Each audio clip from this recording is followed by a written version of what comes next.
So we're going to call this meeting to order. First order of business is roll call, and the board is present. We are under the electronic meeting guidelines. So we're going to ask everybody to please mute when you want to speak, unmute, and then remute, because if there's any background noise, we're going to be looking at your picture. You're going to be on the TV. If you want to be recognized, use the raise hand button, which I believe is down on the bottom bar, and the host will recognize you and put you in the queue. And then we will go through the people that are in the queue that want to speak to the particular issue. Chat is off. And I think that's pretty much it for that business. So we're going to open the first hearing, and this is a public hearing for Kathy Boyce at 479 Route 100 South. And this is a motion to reconsider a denied variance. The variance was denied from the center of the road to the front porch. Rose, you want to get us started on this one? Yep, this is 473-21-VA, a motion to reconsider. This is posted in the town clerk's office, the town hall bulletin board, the post office, and the town website on April 16th, 2021, and the Vermont Journal on April 21, 21. And abutting property owners were notified on April 20th, 2021. Kathy Boyce is here to represent herself. She has submitted the 5 criteria in a packet for you, and she is here tonight somewhere. I did see her. There she is. And so she is here. She did submit a survey since the last hearing, and she submitted some pictures, and she also has the letters and the good 5 criteria submitted with it. So there you have it. All right. Kathy, I'm going to swear you in. Anybody else that wishes to speak to Kathy's hearing and only Kathy's hearing, I need to swear you in. So do you solemnly swear that the evidence you shall give relative to the matter now under consideration shall be the whole truth and nothing but the truth under the pains and penalties of perjury? This is when you say, I do. You have to take it off mute, Kathy. I do. Okay. Is there anybody else for your hearing that is going to speak tonight, Kathy? I don't think so. My husband's just sitting next to me, but okay. I don't think he's going to speak. All right. So you came in for a variance, and the board denied the variance, and you saw the reasons why in the decision, and you've asked for reconsideration of it. Do you want to? Why don't you just kind of give us a view as to why we should even reconsider it? Well, no. First of all, I'm very grateful that you did give me the opportunity for a motion to reconsider, because I was totally not prepared the first time around, and I did not understand the scope of what I was asking for. And I tried to do measurements and such on my own, and Rose and Barbara Davies suggested that I get a survey, which was a really good suggestion. It really brought a lot of things to light to actually help my case. I didn't realize how small my lot was after the building envelope was shown. So I only have 1/3 of an acre, but then when you add into the factors that I are surrounded by a state road and 2 bodies of water, because of the floodplains and the setbacks on all the sides, my building envelope's extremely small, way smaller than I ever imagined. And as you can see also from the survey that Dave Rose did, part of my house is not even within the 55-foot setback. So I'm kind of stuck on how to bring my house up to code and egress standards. I really am at your mercy, more than I even ever realized, for a variance. So it seemed, I read through your stuff that you submitted, and it appears, as you stated in the first hearing, that you have water issues in the cellar, and now you have some information from a contractor that has addressed that. You just want to touch on that for us?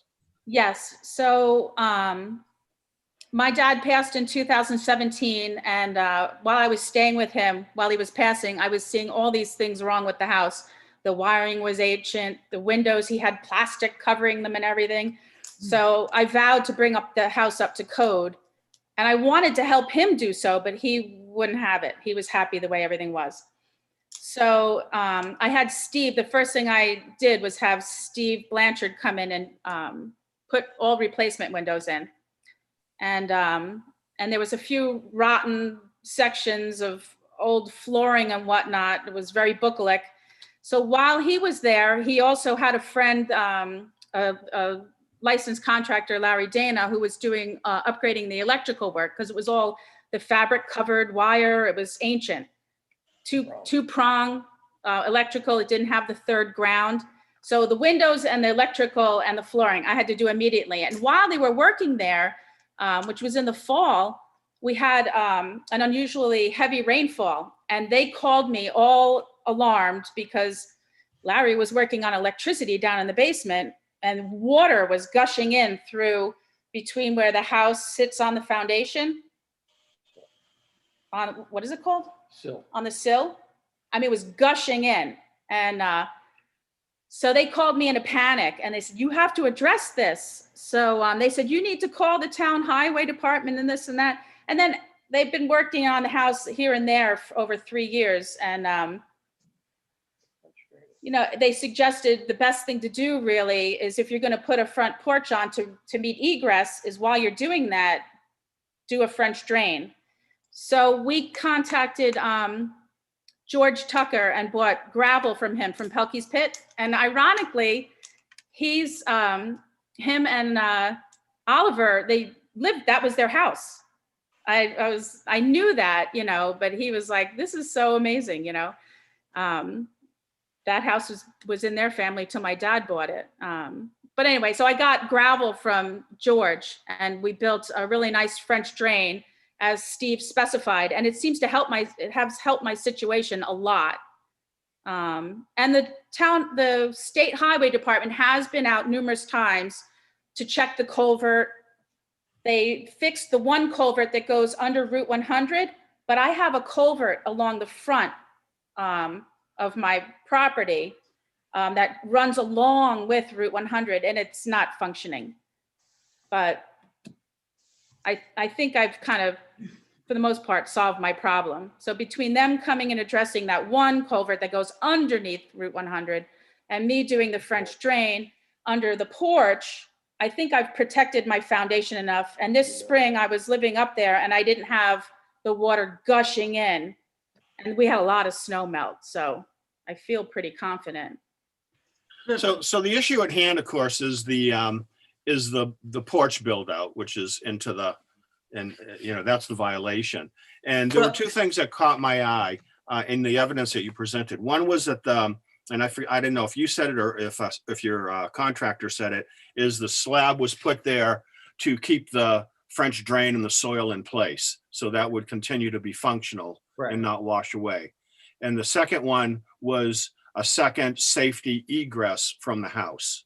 You want to touch on that for the board? Well, I did some research on egress, and I mean, obviously in the 1940s, there was no egress. I think it started in the 1990s.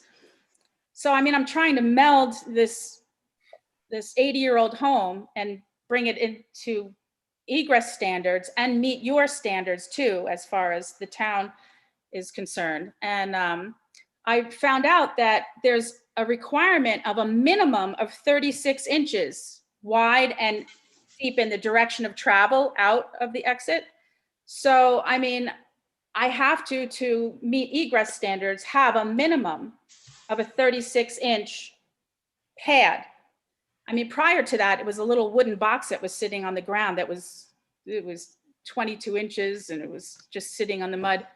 And there was no lighting on the house. But anyway, so, I mean, that's a federal standard, I think, egress is, and that's the minimum requirement. Now, if you're living in the Northeast, or if you're living out in South Dakota, or, you know, if you're living in Florida, you know, Florida, you could probably get away with the minimum. But up here in Vermont, we deal with some pretty harsh snowfall.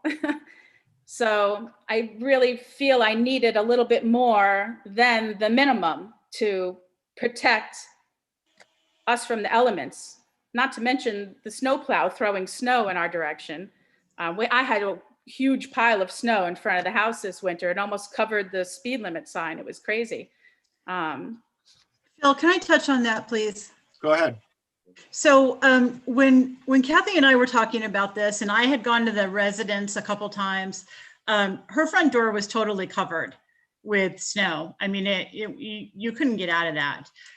In some of the pictures that we saw before the porch was built, it was like impossible to get out of that. So she only really had one egress. And as we were talking about that, we talked about the safety of the structure. And so I told her, well, you should have two egresses in the house to get out in case of fire, because, if you were stuck in there, you couldn't get out. So that was one of the issues that we talked about. And I had her look into that, what the safety standards were on the egresses. So that was one of the situations that we talked about. And so the problem is that she had no other egress out of that house except for the side door, because the snow just piled up in front of that door because she has no land, and that's why I suggested the survey too, to find out what her land size was, which is so small. So with this, unique physical circumstances or whatever, the size of the land on that whole street, hers is like the smallest of all. And then I didn't know where she could put that land. You can't put it, I don't think you can put it into the river. I'm not sure, but I don't think that that's legal or whatever, but so anyway, the ice buildup in the front stoop of that area is dangerous. And so when she built that patio area, it actually helped that situation of the snow and the ice in that area to get out of that area for egress. So that did help. Yeah, absolutely. I sent in a picture actually of my side entrance that was snow. I put a broom in front of it, and you could see how high it is. I mean, I'm only 5'2", and it was high up. I had no exit. I'd have to swim through. It was crazy. Yeah. And after we tell talked, the board, Kathy, tell the board how the front porch made a difference in that storm. That was the big storm in December that you're referring to. Yeah, it was amazing. It was absolutely fabulous. So much so that I want to do the same thing on the side, but I don't need a variance for that. I will be within all your rules and regulations. I'm so pleased about that. And Dave Rose's survey helped me see that. So I don't have any issues there. And I've already submitted for a permit for that. And we're hoping to start this summer, because it was just so wonderful to not have the snow build up. And my little puppy who's only 5 pounds, he thought it was great because we could get out the front door for him to go to the bathroom in the morning. The side entrance, forget about it. He couldn't get out. Board members, any questions? I had to go out the front entrance to shovel. I had one. But you could get out. This enabled you to get out of the house. It was wonderful. Or get out even quickly if you needed to. Yeah, there was no snow buildup whatsoever right there up against the window or the door. Board members? I don't have any questions. Anybody? No questions. All right. Anything else you want to add to this, Kathy? No, I just want to thank you again for the chance, the opportunity for myself to educate myself further on this, and thank you for granting me the motion to reconsider. I'm very grateful. Oh, you're very welcome. All right. That being said, I would entertain a motion from the board. I'll make a motion to close the hearing. We have a motion to I'll close. second We have a that. second. Second. Doug seconds. Any further discussion? Okay, all in favor indicate by saying aye. Aye. All right. Thank you. Thank you, Kathy. Thanks for coming in. Okay, thank you very much again. All righty. You're all done.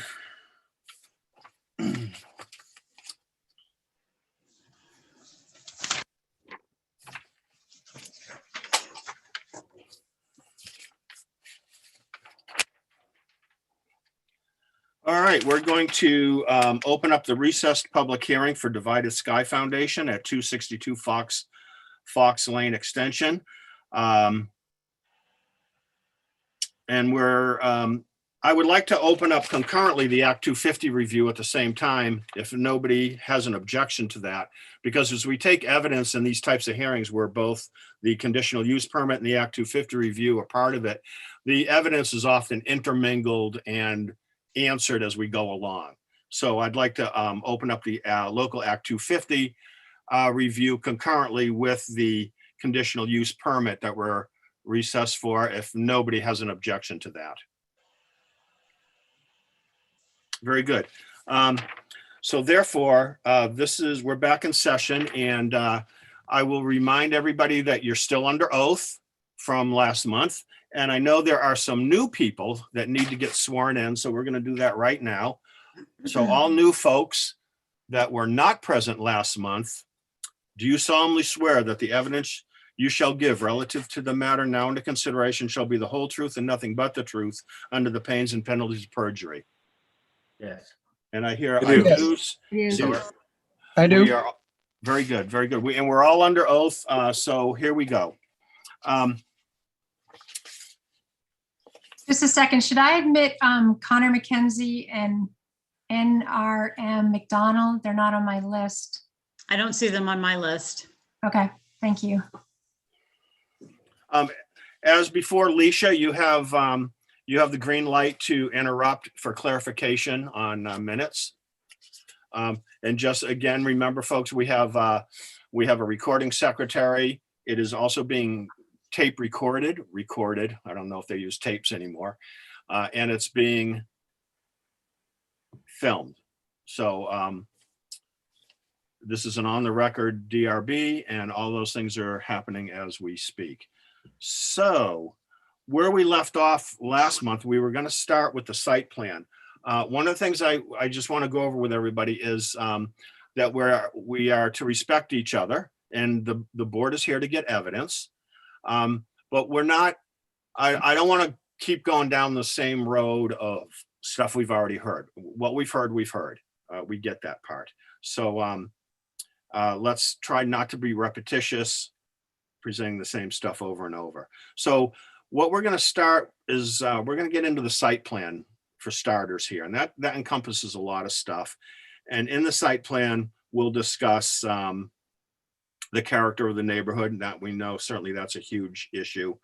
The municipal letters, water, sewer, all that kind of stuff. So starting with the site plan, Morgan, I don't know, do you have a person that you want to have jump out as somebody to get us going on this, or do you want me to take the lead and walk you through it?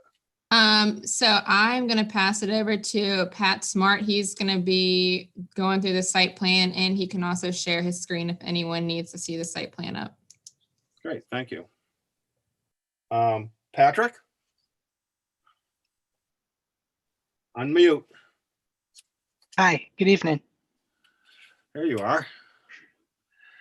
All right, so we're going to talk about the site plan today, and we see the evidence presented. This is an 18.63 acre site. Why don't you just kind of give us an overview of whatever you want to start with? Sure. Do you want me to share my screen and pull the site plan up, or is it adequate to just discuss it? It's adequate What would you just to prefer? discuss it. Yeah, the evidence has been presented. Okay, so I think the site plan speaks for itself generally. It shows the existing in-building, the townhome buildings, as well as the access road, available parking, drinking water and wastewater infrastructure currently serving the property. I'm happy to answer any questions the board may have. Let's talk about parking. Sure. Where would employees park? Where would guests park? Where would people park? That's a great question. I believe that the updated site plan that we submitted shows 20 parking spaces, which meets the standard established by the local regulations. And we also provided a cover letter that includes a narrative description that speaks to the parking needs for the facility and how the existing parking is believed to be adequate. Did you get that letter? Yes, yeah. The Okay. letter has been submitted.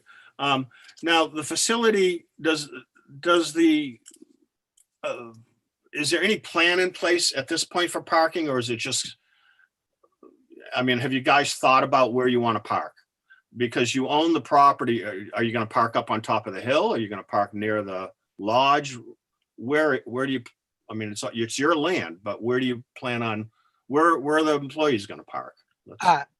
My understanding is that the full intention is to use the existing parking spaces as shown on the site plan. And those parking places, are those the ones down by the curve as you're coming up the hill, right before the building? I would say they're both adjacent to the in building and then also by the curve, kind of on the top side of the plan that you described. Okay, so the site plan shows 1, 2, 3, 4, 5, 6, 7, 8, 9. It looks like 10 spaces right in front of the building. Is that correct? I believe so, approximately, yes. And then another 10 on the curve, down by the curve. Does that sound right? And 1 handicap in front of the building. Yes, 1 accessible space there. Board members, you have any questions about parking?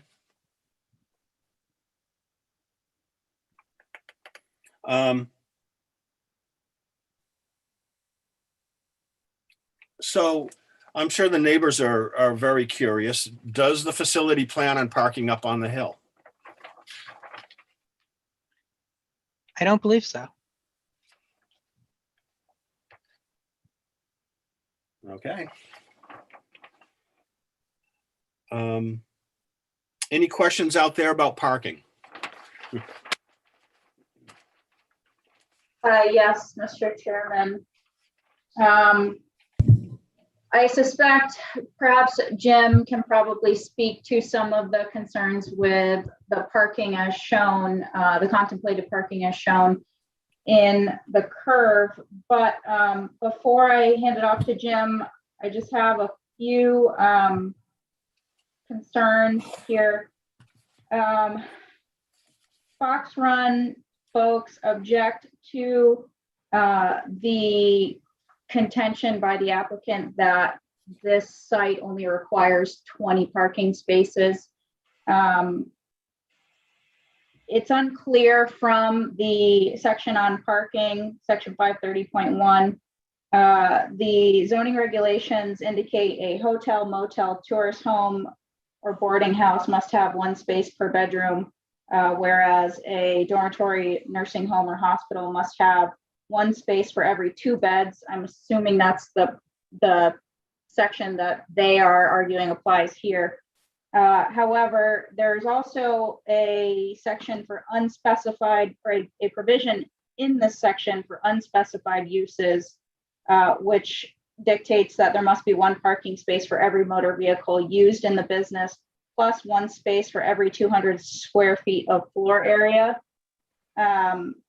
Nursing, a healthcare facility is not specified in this section. So there's a question in my mind, what section applies, or what parking requirement applies here. Every nursing home is a healthcare facility, but not every healthcare facility is a nursing home. So to me, this is an unspecified use, clearly under this section. And so the parking estimate as entered by the applicant is incorrect.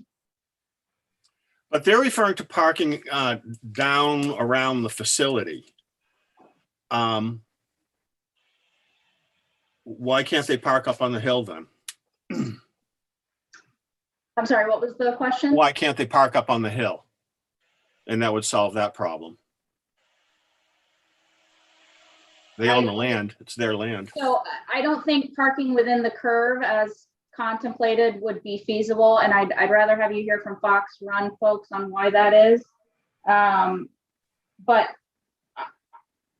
there seems to be a discrepancy as to how much parking is required here. for this healthcare facility. And I don't think it's 20 spaces. There are also, I mean, this will be impacted as well by staff numbers and other vehicles that may be present, but 20 spaces is not adequate for this site. Does anybody from Divided Sky want to respond to that?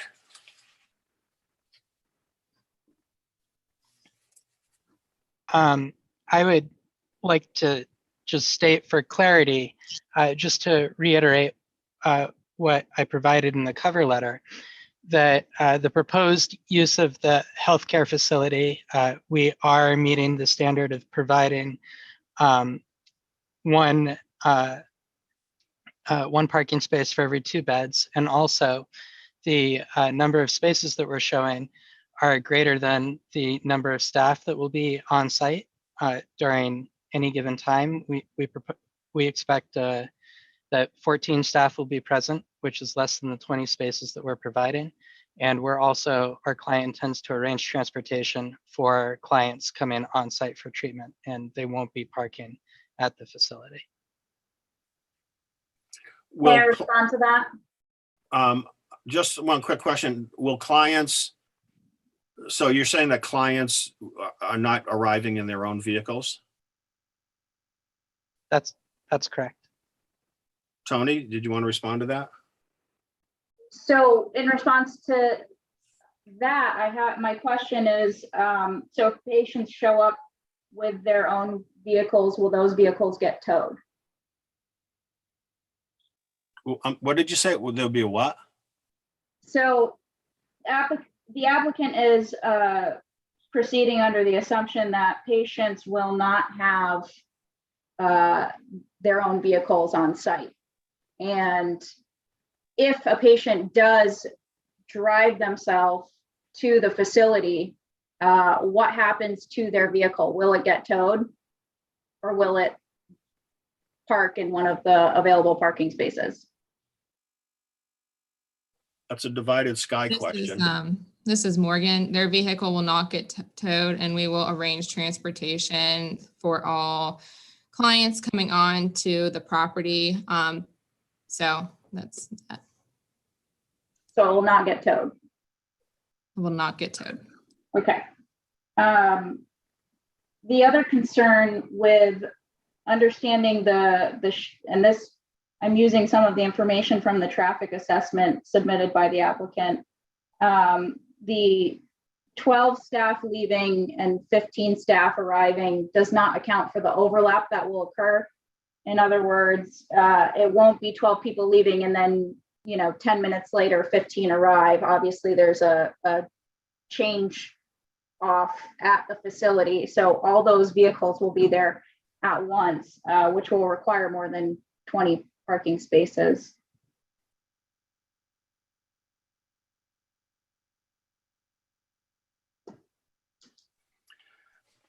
Well, I'm going to ask this because it's just sitting here in front of me. Is there any reason they can't park up on the hill? Jim, would you like to talk about the hill and the location and potential parking? I believe we've also submitted photos to the board showing vehicles parked in what I think is the curb that the applicant is proposing to have parking in. But I will defer to Jim on that to discuss a little more what the layout is there and how negotiable it may be with vehicles parked in the curb. We have supplied the the board with a number of pictures, Phil, during the evidentiary end of this thing. And of those pictures, you can see that the road going up the hill is very, very tight. It's one lane. You can further see that there is no place to park up there except around the and close to the A and B buildings. There's no parking space. There's no paved area up there, albeit there is space in where the tennis courts were. But they've obviously that's not in the site plan. Obviously, would have to be reworked to bring that into play. The danger of parking up there is that people would have to walk up there, whether it be at night, during snowstorms, bad weather, that type of thing. It really is. And when the Fox Run people are there, there's another 25, 30 cars there on holidays, weekends, that type of thing. Where are they going to park? And further, you know, when they're looking for parking spaces, in other words, the change of shift, as Tony had indicated, once you get the change of shift coming in, where are the people that are coming in going to go while they're waiting for the other people to come out, get in their cars and leave? We all know it doesn't happen automatically. It just appears to us as though we're going to be looking at severe gridlock there during the changeovers, without a doubt. And if you look at the pictures that were supplied, you can see that during the winter, when that road is plowed, it's only so wide, and the snow has to go somewhere, and it goes up around that corner. So the reality of it is that parking up on the hill is not realistic. Jim, you've obviously have some history here at the site. You've been there for a long time. You were there when it was operating as an inn. Negative. That's not true. I was not here when it was operating. I'm sorry. I thought you were. I was not. Okay. No, we do have people that were. Mhm. We certainly do. Okay. I'm going to refer, this is evidence that was presented. This is a judgment from the Windsor Superior Court. This is the 1984. It was filed June 29th, 1984. This is the decision from the Windsor County Court, where there was litigation between the condo owners and it looks like the inn at the time, or maybe it was the weight loss center. But anyway, in their findings of fact, and this is the court. There was no DRB back then. So this is actually the court's findings of fact. The court's findings of fact state that that at the time, the inn included an 80-seat dining room and a 45-seat lounge. On Friday and Saturday, there was entertainment. They go on to state that bus groups at one time formed part of its clientele. So the public they had access to the pool and the tennis court and the gym. I guess it was a sports gym and a game room. So there was clearly a lot of activity going on. I mean, there were buses coming in and out. There was a bar with live entertainment. There was an 80-cent dining room. There were other guests, obviously, at the same time, because the dining room was open to the public. The lounge was open to the public. Bus groups are coming in and out. There are people staying in the inn. How can that? I'm just trying to get a picture of how can this parking for these employees be more egregious than that? Where'd the buses go? Where'd the buses park? Where did they turn around? Where do all these people park their cars? I mean, there was a lot of people here. What do you think? I'm just trying to get a picture here. That's fair. That's a fair assessment. The parking was not up above where the townhomes are. There's no room to park up there if the townhomes are there. The buses that came in parked. Don't forget that the parking areas down by the golf course in those days were all part of the inn. They didn't have to come up to our area to park. They all parked down below. The buses parked down below. The overage on any cars parked below, and nobody was parking up above the inn. It's as simple as that. It was. You got to remember that all of that was part of the golf course resort area, and it was all tied in together at that time. So, and the reality of it is that there were never, it never got the kind of play that you suggest there with 80 people at the restaurant and 45 people at the bar. No, Jim, I'm not suggesting anything. I'm just reading the findings of fact from the Windsor Superior Court. Okay, all right. Not my suggestion. It was theirs. Okay, that's fair. But my point is that that when you look at it, the parking and all that sort of thing was down below, not up above. So the guests, if I wanted to go out to dinner, I had to walk up the hill from the golf course to the restaurant. That's what you're saying? I'm suggesting that the inn was part of the overall golf course, and the overage for the parking was down below. Okay, fair enough. Well, I just have one question. Sure. Sorry, I don't know how to raise my hand on here. I have this in front of me, but You can cut, Julie, you can cut in anytime. You're a board member. As Jim, I'm confused. Was he there when the inn was there? Because I thought he said in testimony he wasn't there when the inn was there. I'm confused. Was he a resident then? Jim? I was not a resident then, Julie, no. I haven't know. indicated that either. No, but you said that where they walked up and they had buses below. I don't know that. Is that a fact that you know? Well, pretty much. I mean, I have all the documents from every homeowners associating meeting from the day it was incepted. And in that is a lot of commentary about how things were operating at that time. And that's basically what it was. The inn was, the inn was run by a family. They had 4 or 5 people that ran the whole thing. So, you know, it wasn't like it was a big deal. When my brother was younger, he worked there. It was a pretty wild place. There was a lot of traffic. I'm just concerned because it seems like it would be farther to walk from where you suggested up as to walk from the pool area down. Would that be correct? I suspect it would. Thank you. Well, you do have 4 people with their hands raised. Yeah, Phil. Okay, so let's go to the queue. Let's go to the first person. Okay, that's Elizabeth. Elizabeth Brock. Thank you. Go ahead, Elizabeth. Hi, I'm actually Jose Marsal. I'm with my wife, Elizabeth. The parking issue really comes down to a matter of whether it's a medical facility or not. And having been in a medical facility most of my life, I can see that the traffic is crazy. You have not only ambulances come in and out if there are issues with emergencies. You have staff that always hand over their work that they've done to the people coming on. They both have to be there at the same time. It's not like you drive in and one drives out. There's a time when you have to hand over the information, the medical information about patients. And so I don't see how the 2 groups, the one coming in and the one going out, don't have to also park at the same time.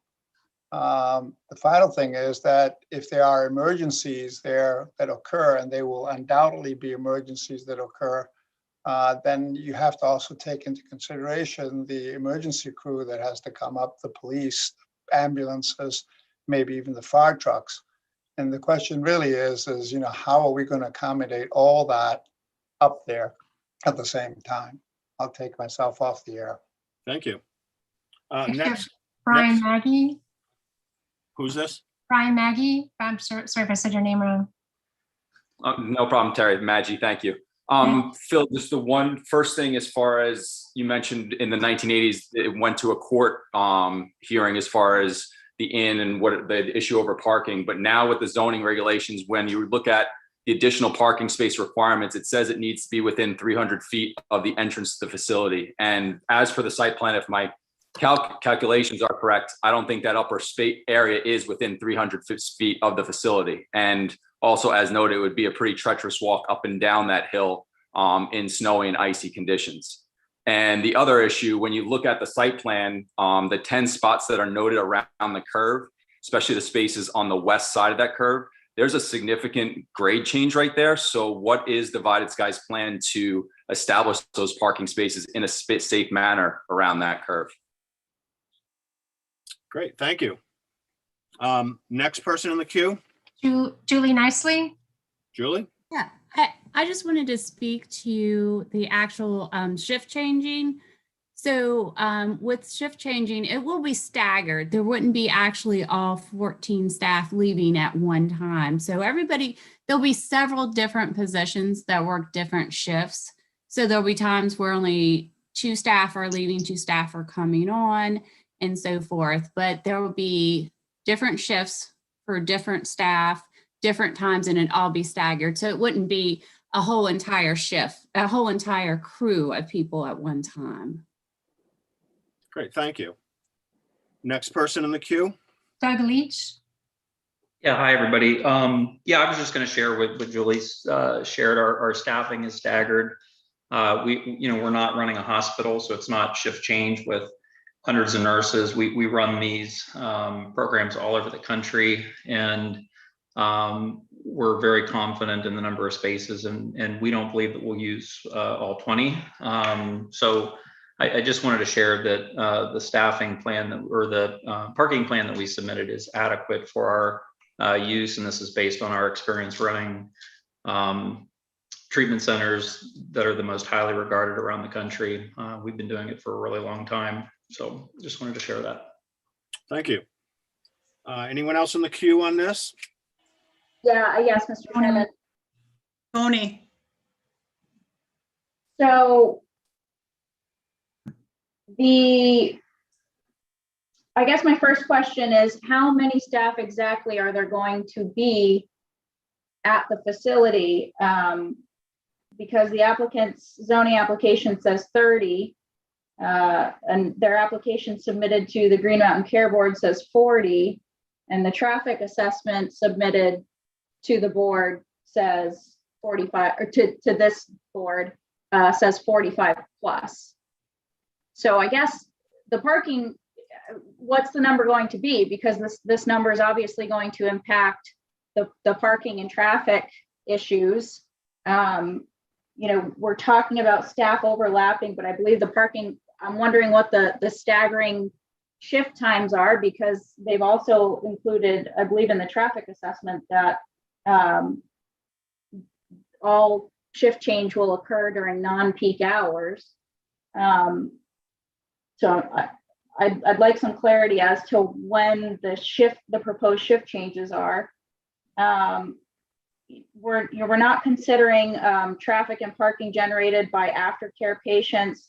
We're not considering traffic generated by family and friends visiting patients, police, fire, ambulance on occasion.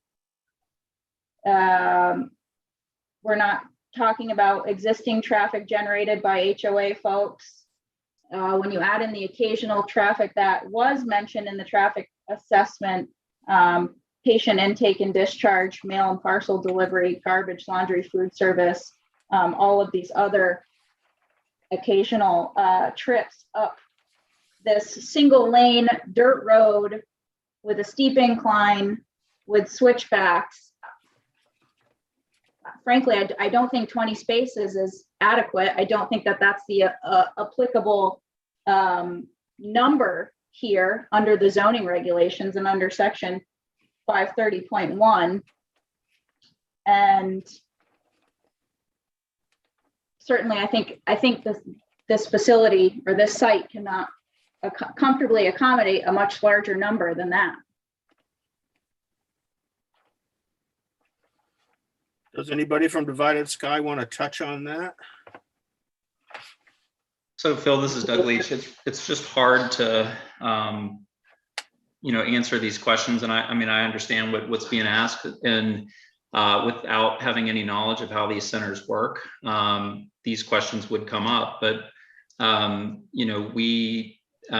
if there's 5 nurses for full-time FTEs, there might be 1 nurse there at times. So we have, I'd have to look at the specific, what Tony's talking about, the staffing numbers there, but at any given point in time, there's not going to be 30 staff there.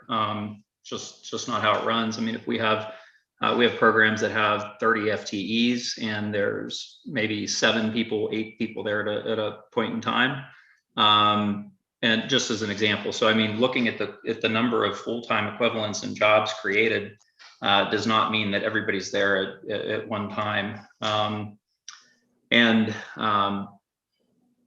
Anyway, I mean, it's just hard to respond to those questions. We do this day in and day out and do it all over the country. Like I said, we meet all of the requirements, and we always have ample parking spaces, and we don't believe that we'll use all 20 spaces. And that's not just us picking that out of a hat. It's that we run treatment centers like this, and we do it all over the country. And we happen to have 18 acres here. We have treatment centers that are on 1 acre and are literally right beside other places. So It's just, some places that are in urban areas, there's no parking at all. And we provide treatment there. So it's just not an issue. I see Cheryl Bufo has her hand raised. She is the leader of a treatment center that we started out in Indiana. She was there through the project development. She's since moved on and opened up other programs. And I think she could give a flavor for what one of our centers looks like that we operate. There's never been a traffic jam at any of our centers. It just doesn't happen. Whenever we put together this plan, it's based on decades of experience running, licensed, accredited treatment centers of the highest caliber.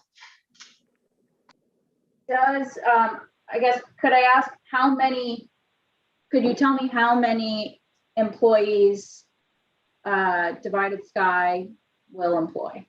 There's a question. Connie, we haven't opened the center yet, so it's hard. Like it all depends on, we have the number that we've submitted. That's kind of like, the max number, but we start our programs, we hire the staff to accommodate the group that we have there.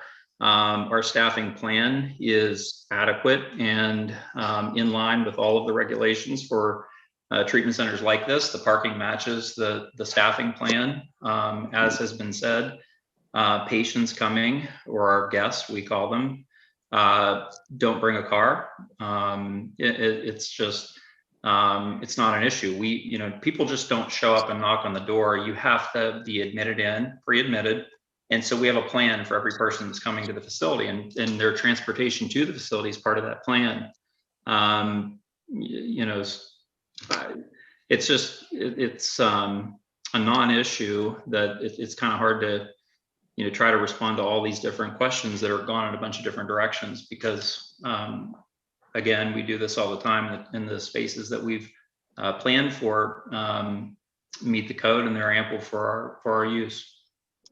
I just want to make a point. I think Brian brought up about the parking needs to be 350 feet from the front door. I just pulled out my ruler on the site plan and just did a quick calculation, and it's about 200 feet from the front door to the upper back property line. So from the front door of the facility to the going up the hill and then hitting the back property line is about 200 feet, just to put that in the record. Cheryl Buffo has her hand raised. Cheryl, go ahead. You're muted. Cheryl, unmute. I'm sorry. Yep. Can you hear me now? Yes. Sorry about that. My name is Cheryl Buffo. I'm from Columbus, Indiana, and I've had the good fortune of working with Ascension now for almost 3 years on several different projects. And I just wanted to say, and I'm not clinical and I'm not an architect, and that's the main reason, honestly, why we brought Ascension into the project. But this conversation is very painfully familiar with several conversations that I've been a part of in my community in the past. And I can tell you now that we have, with Ascension's help, 1 outpatient treatment center, 1 residential treatment center, and 2, about to be 3 recovery houses. And so these parking situations that you're describing, I walk and drive by these facilities every day, and I can understand, I guess, where maybe some of the questions are from people who don't know or understand, but, we have parking for staff, and then, you might have 2 parking spots that are taken by a guest at any given time, maybe, and then, you talk about ambulances and emergency vehicles, and we have not had one of those ever. And we opened in July 2019, our outpatient treatment center, followed by, another residential treatment center, and 2 recovery houses. And we've not had an ambulance and a police car, an emergency vehicle. And I just need to tell you that, Ascension kept telling us that was the case, and that, these aren't scary people. And I know that's hard to believe or understand, but I just want you to know it's true. And I trust them with all my heart. Thank you, Cheryl. Anyone else in the queue on this issue? Lyle Haas. Lyle? Yes. Thank you very much. I just had a few questions and points. Number one, just for the numbers, if they're maximally staffed during a day, how many staff members are there at any one time? That was one question I had. Number two, in the middle of winter, especially this winter is a good example, there do not exist parking spaces outside of the ones right in front of the condos for any additional parking up above it. There would have to be some design or something for where the old tennis courts were. And that I don't think was calculated in there. And the third point I had was, I believe according to what I read in what was proposed, is there going to be 10 detox beds there? And what are the incidents or problems that can occur with that? We haven't, that question will be answered later on. We're not there yet, Lyle. Okay. Does somebody want to discuss, Yeah. Chris? I'm going to go to Chris Roy. Chris, did you want to respond to this? Yeah, just briefly, just hit some of the points that I think are important to keep in mind. First of all, all of the parking areas that are being utilized on the site plan are existing parking. So those are not new areas that need to be established. They're going to be better organized and better laid out, but those are existing parking areas that exist. We did submit by our engineers their analysis as to the needs given potential staffing. You've also heard from Ascension folks and people who have experience with Ascension. This is a very structured facility and a structured program. As a consequence, they have the ability to really control how many vehicles are on site at any given time. So at the end of the day, if the condition of any permit approval is these are the spaces you get and you can't exceed those spaces, then they have the ability, because of the level of control that they have at a facility like this, to make sure that they comply with that. And so at the end of the day, they've made the showing both from a clinical operational perspective and an engineering perspective as to why the parking is adequate. It's existing parking that's going to be better defined and utilized. And at the end of the day, if that is the condition of the permit, they have the ability and the obligation to make sure that their operations conform with whatever permit conditions the board imposes. So I think, we've probably beat this horse a bit, and but I think that those are all important points to keep in mind. Morgan, did you want to say something? Oh, no, I just wanted to pass it over to Chris. I saw he had his hand up Okay. there. Very good. Anyone else in the queue? Bill, this is Jim Hoffman. Can I speak for 1 second on this? Certainly. In looking at and listening to the last couple of speakers with respect to other properties and the parking and all that, I submit to you that not one of them is at the end of a 1.5 mile one-lane road up a switchbacks up a mountain.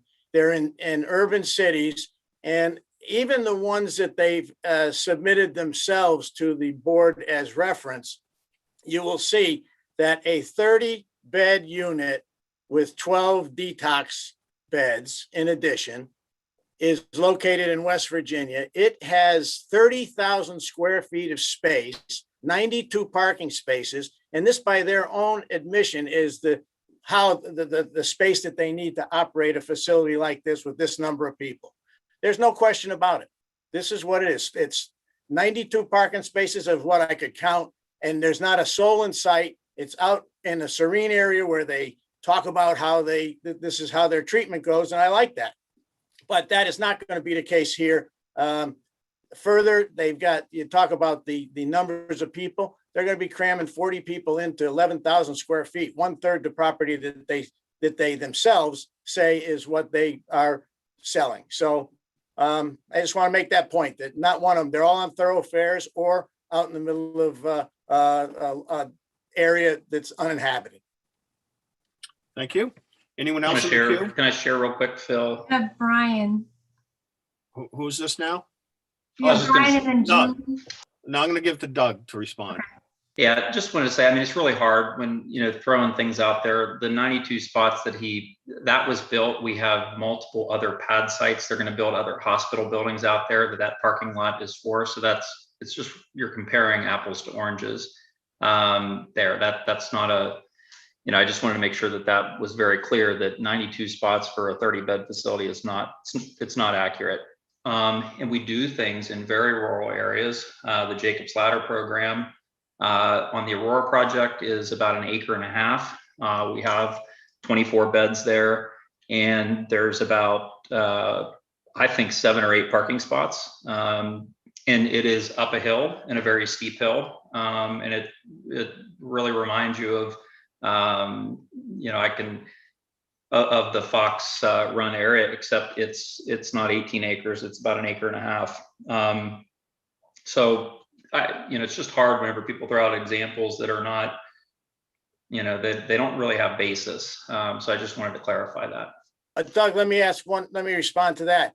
So the Brookside Farm is not part of Jacob's Ladder? It is not. That's a farm that is rented from the Utterbacks, and folks go over there and perform farming activities, but all the treatment happens at the Aurora project. So that's not accurate, Jim. And we discussed this the last time. I pointed out that there's not a house within 2,900 feet of Jacob's Ladder in one direction and That's not 1,500 accurate. in the other. Yes, That's it not is. accurate. It's There's a 100% house accurate. there's a house right next door. You're talking about Brookside Farm, and that's not owned by Jacob's Ladder. I advertise that it is. All right, anyone else? Next person in the queue? Brian and then Julie. Brian? Yeah, I just wanted to follow up on my second question that didn't get answered as far as what they're doing with those parking spaces around the curve, because they don't exist today. How they're going to stabilize. There's a significant grade change around that curve, and they've got parking spaces sited in an area where you can't safely park a car. Is that your opinion, Brian, or do you have factual evidence to back that up? I'm looking at the site plan, and if you look at the left parking spaces on the northwest side of that area, you could see the contour lines where there's a difference in grade change of at least 5 to 10 feet. But have there not been cars parking there since when they built the place? Bill, can I address that? Certainly, Jeff. For as long as I've been chief there, or longer, and as long as that health facility was there, the Weight Watchers program facility, we've always allowed cars to park in that parking lot, whether that was by zoning regulation or not, but we've always had at least 6 to 10, 12 cars parked on that corner. And I cannot remember a time where we've had an accident there for cars over parking, or we haven't been able to do the snow removal for the facility. We've never had an issue there. We've never been called up there to handle parking issues. Yes, we've had a couple accidents on the hill when it gets narrow in the wintertime, but only 2 or 3 that I can remember in my time here, and that's been 32 years. So the parking's always been there, and we've never had an issue called into us by anybody from the condo units that they couldn't get by there or there was a parking issue. So I just want to put that out there. Thank you, Jeff. Chief Billings, I should get formal here. Anyone else? Next person in the queue? Julie Nicely. Julie? I just wanted to add to the ability to control your parking spaces. When we do say that the shifts are staggered, we also have that ability if we see that there will be more staff at one point. We can even stagger by an hour to make sure. So it's not like that we have to, we can be flexible, we can adjust as we need. And also, I had at one point a group home that was an 8-bed group home, and I had 6 staff and 4 parking spots. So we had to manage that. Plus we had a van in one of those parking spots.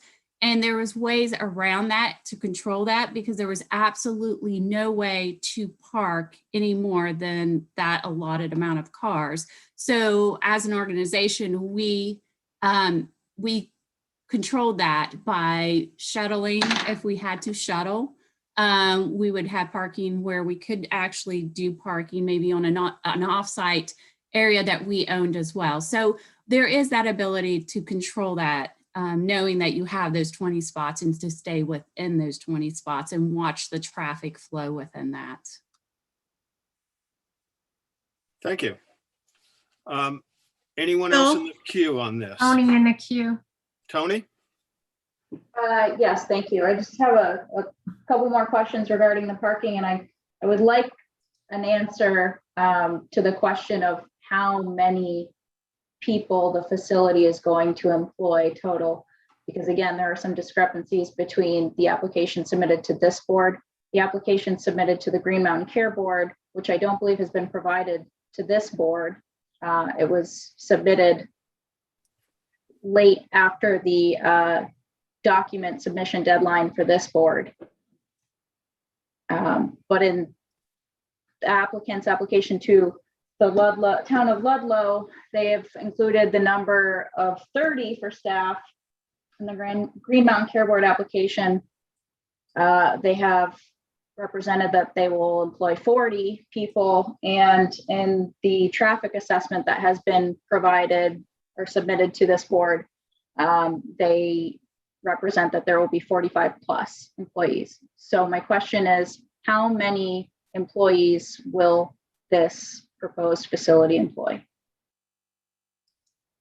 If I may, part of that is whenever you have somebody submit a parking analysis, you actually want them to be conservative. So here we're looking at a number that's higher than we're looking for approval elsewhere to demonstrate that the parking needs will be met.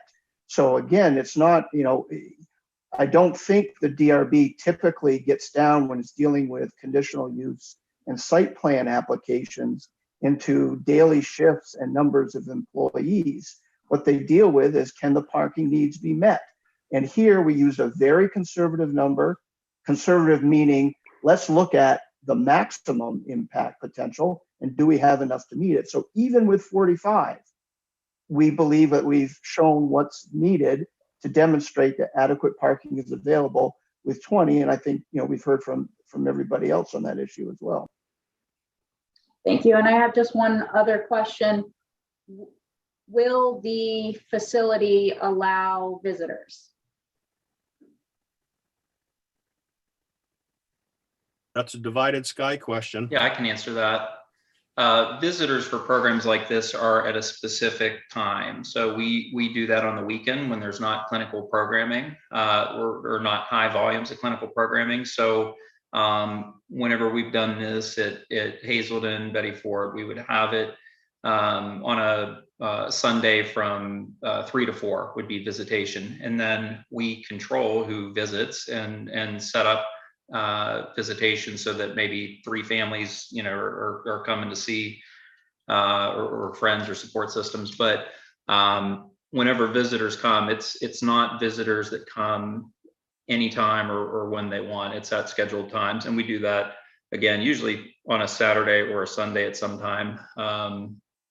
So we limit it to a few at a time. So hopefully that answers the question. It does, thank you. Just a quick follow-up. So is there a concrete proposed visitation schedule for this facility? Are you asking, is it already developed? So Mr. Leach just testified that usually at other facilities, visitation will happen on the weekends, Saturday, Sunday at a certain time. My question is if there's a concrete scheduled time that visitation is slated to occur at this facility. Yeah, it'll either be Saturday or Sunday, and we will have a couple-hour window that we do that. It's not at this point in the process that we hammer out that exact hour. We're working on the permitting right now, but we get into the specifics of which hour of which schedule things like visitation happens. That's later in the process, but it will be Saturday or Sunday, and that's how we always do it for visitation. And certainly if there's a need for a visitation another time, sometimes we have a family member come in and participate in a session with the counselor, and those types of situations are looked at on an individual basis. So it's not to say that there won't ever be a visitor at any other time. However, we schedule that. This is not a facility that you just drop by to. Okay, and on that visitation day, will the number of visitors be restricted? Yeah, I think that's what I was just saying, that we. So could you elaborate on that a little? I don't recall if you said it'll be restricted to one patient, two patients, or how does that operate? We don't restrict it like that. It's just that we, whenever folks are here through treatment at different times, we have family members come and participate, with their loved one, but it's not, it's just not a free for all that everybody comes. And again, like Chris said, if parking is, if that, the 20 spaces is all that we need. In fact, it's more than what we need. And we don't anticipate that changing. Anyone else in the queue? I saw Patrick Smart manually raising his hand, and then Darlene Ragazzini. Doug just spoke to it. I'm sorry, I didn't know how to, I don't seem to have the button to raise my hand on the Zoom screen, but I'm all set. Thank you. Okay.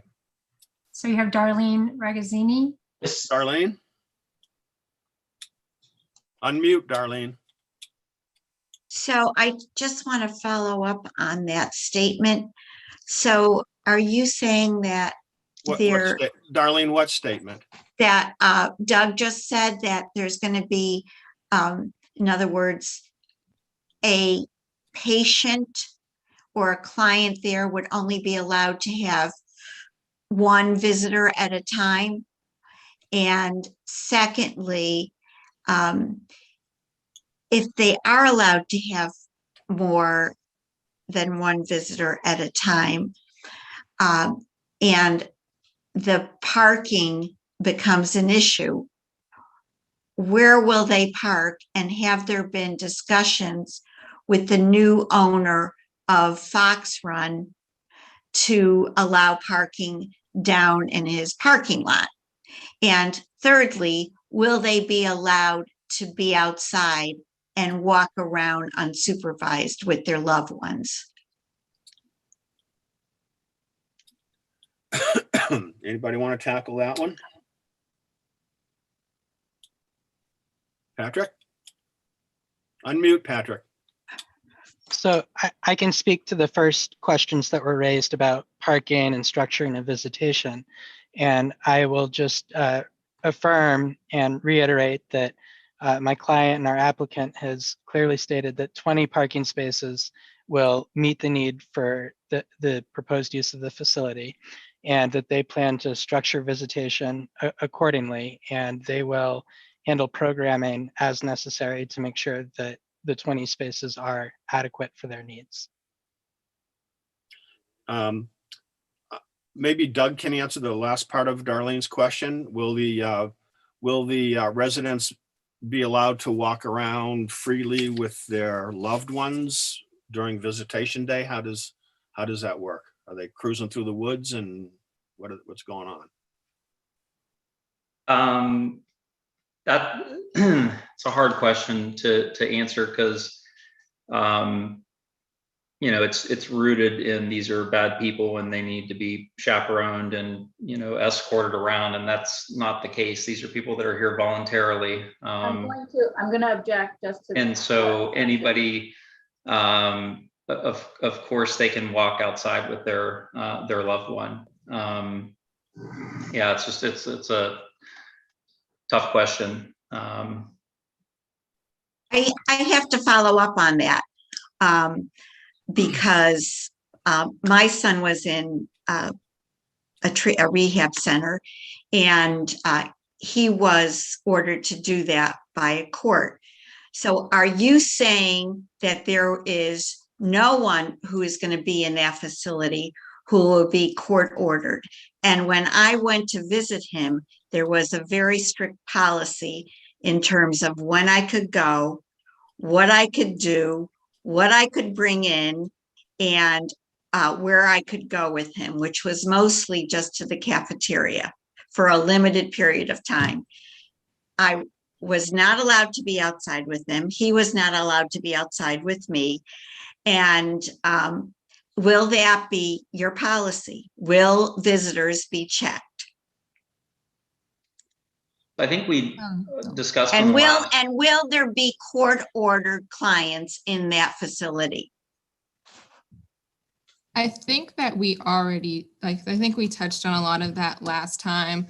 Right. But as far as like walking around the property, as Phil said before, we do own this property. And then the second thing, I just want to add, I was walking around the property in July and October of this past year, and I'm a person in long-term recovery, and everyone still has all of their belongings, and the property wasn't harmed. So I think that's just something to take into consideration, that even if they are walking around, it's not like it's just going to be, people running loose. So that's all I have to say.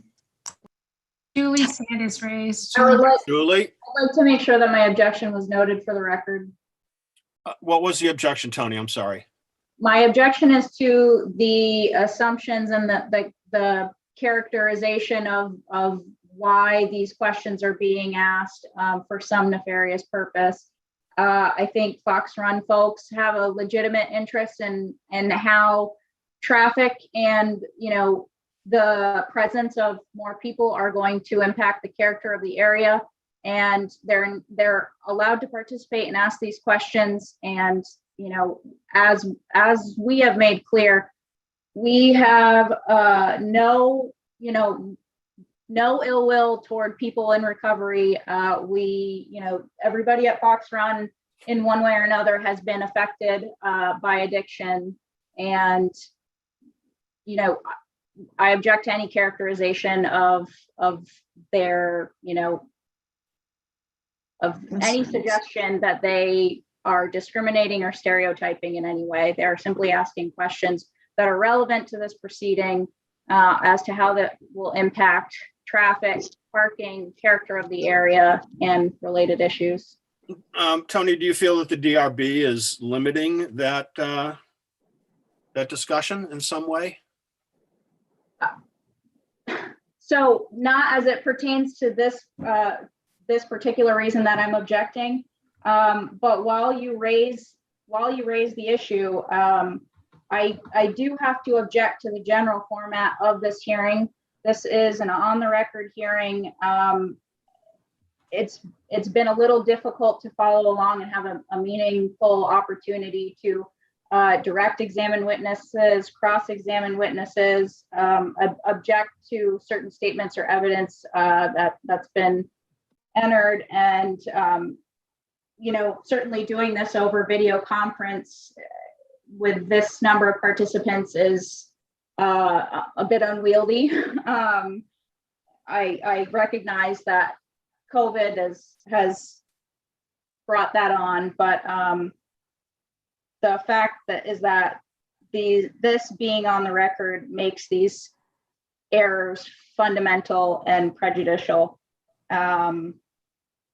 So that's my general objection to the format of this hearing.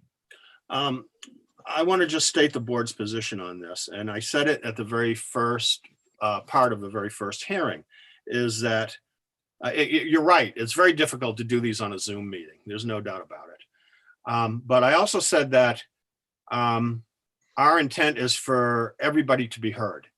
And so far, so good. I don't think there's one person in this hearing that can say that they have not been heard or were denied testimony. They were denied to be cross-examined. None of that has happened. This has been opened above and beyond where it should be. The fact is, this is a relatively simple hearing. It's a change of use. But I've opened this up to discussions that really aren't even pertinent to the criteria of the actual zoning. And I did that because I want everybody to be heard.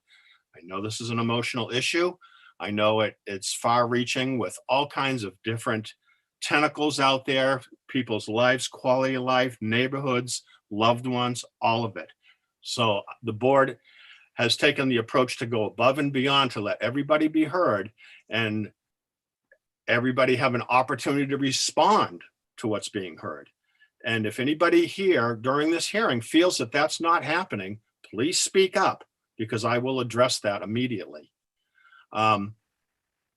We could have wrapped this hearing up probably in an hour in the first hearing, but here we are again in that same vein of everybody having an opportunity to speak their mind. And that's where we're at with this hearing and this DRB. So that being said, who's next in the queue? Julie Nicely. Julie. So I just wanted to add to visitation and just add that it is a very structured thing that we do set up as far as how many people are there, how many cars we use. We do have some control there, as well as the people coming in. Again, we get to know that our guests really well, to know who are strong supports to those guests and who are not, so that the visitation is worked out with the guest to make sure that whoever's coming in is very appropriate and very supportive to that person's treatment. And then as far as walking around with a loved one, there is structure in making sure that the person coming in isn't putting our guest in a bad situation. So yes, there are some checks. There are some, we will ask for certain things to be put in a locker. So they don't have the ability to bring in something they shouldn't. And we're very careful about that. But our main concern is that our person remains in recovery and is getting the best treatment. So how that visitation goes, the amount of supervision and where they're able to go, there is involvement with the team to make sure that that is a very successful visit. And that kind of leads us into one of the other things that I want to talk about that kind of encompasses in the site plan discussion is the security of the facilities, the security of the area. And this isn't necessarily directed at you, Julie, but let me throw the question out there to Divide a Sky. What is the security plan? They're going to be security staff, security cameras. How are the folks coming in? Are they searched? I don't want to be harsh about this, but I just don't understand the procedure of what assurances can Divide a Sky give to the neighbors that it's a secure facility. I guess that's how I put it. Hey, Phil, I can touch on that. So yeah, we will be having security cameras, security staff, and then like you said, searching them and all of their belongings whenever they come in. Julie, I don't know if you would want to touch a little bit about how that search goes once someone actually enters into the facility, but it's a really important part of the admissions process. Yeah, I can speak on that. So once a person is going through the registration, the admission process, actually, all their items are searched. We do go through our items to make sure that everything that they're able to have is approved and appropriate. And we do look to make sure that there isn't anything in there that shouldn't be, as well as we go over the rules of what they can have and what they can't. So that is all explained before they get past that front area. They don't even get into the residential section until their items are searched. They are searched, and there is that safety because we do need to make sure they come in ready for treatment. On the security side, there's cameras. Who's watching these cameras? Are they always watched? Is there a security guard on? What's that look like? There is a security person that will be there 24/7, and they'll be able to do the rounds, watch the cameras, and they'll be there for security. Yeah, and I'll also add to that, Julie, like she said, 24/7, so that's just the security guard. We'll also be having staff there 24/7 that also does rounding, which is, important to add. So. Are the residents allowed to leave the building if they want to, just to go out and walk around? I'm sorry, there's a schedule that they will be following, and there will be times where it's free time. But there are, as Morgan mentioned, there'll be behavior technicians that are able to be in those areas with them as well. So there will be constant staff around in the area, as well as we do head counts, and we check to make sure that everybody's around per state regulations. We follow that as well. And like I said, just to go back to the schedule again, their free time is scheduled. So we have it scheduled. We have staff with them at that time as well. Board members, any questions on these issues?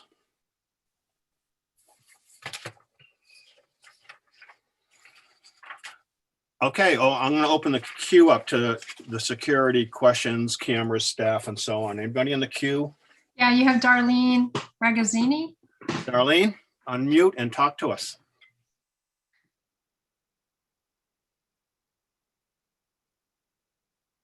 Darlene. She's not there. Who's next? No, I'm here. I'm here. I just unmuted myself. So I have a strand of questions. To who? Well, to the Divided Sky people. And they're about security? They're about security. Okay. So if you read the article, which I'm sure you did, that was in the paper about the purchase of Fox Run, which is now Fox Run. And I'm going to quote from the article.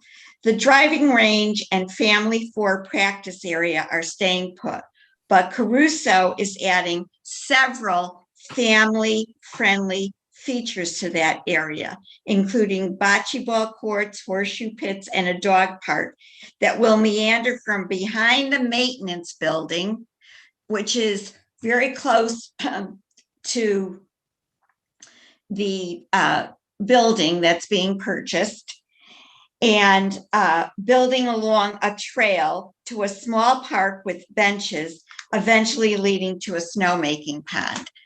So in addition to our area, which has, children, there's going to be another area now that's going to be added to and built up, which will have children. So my question is, if I'm a visitor and I come to see my loved one, and I say, it's a beautiful day, I want to go outside, will I be able to freely walk around? Will I be able to go on the service road? Will I be able to go on the trail that goes to the reservoir? Will I be supervised while I'm doing that with my loved one to assure that nothing inappropriate happens? And I still didn't get an answer to my question and I might have missed it last time, if court-ordered individuals will be in the facility. And I'm sorry if I'm repeating that question. If I can jump in, Mr. Chair. Please do. And this isn't a discriminatory question. As I said, my son was in a facility. I've been through this. I know how they operate.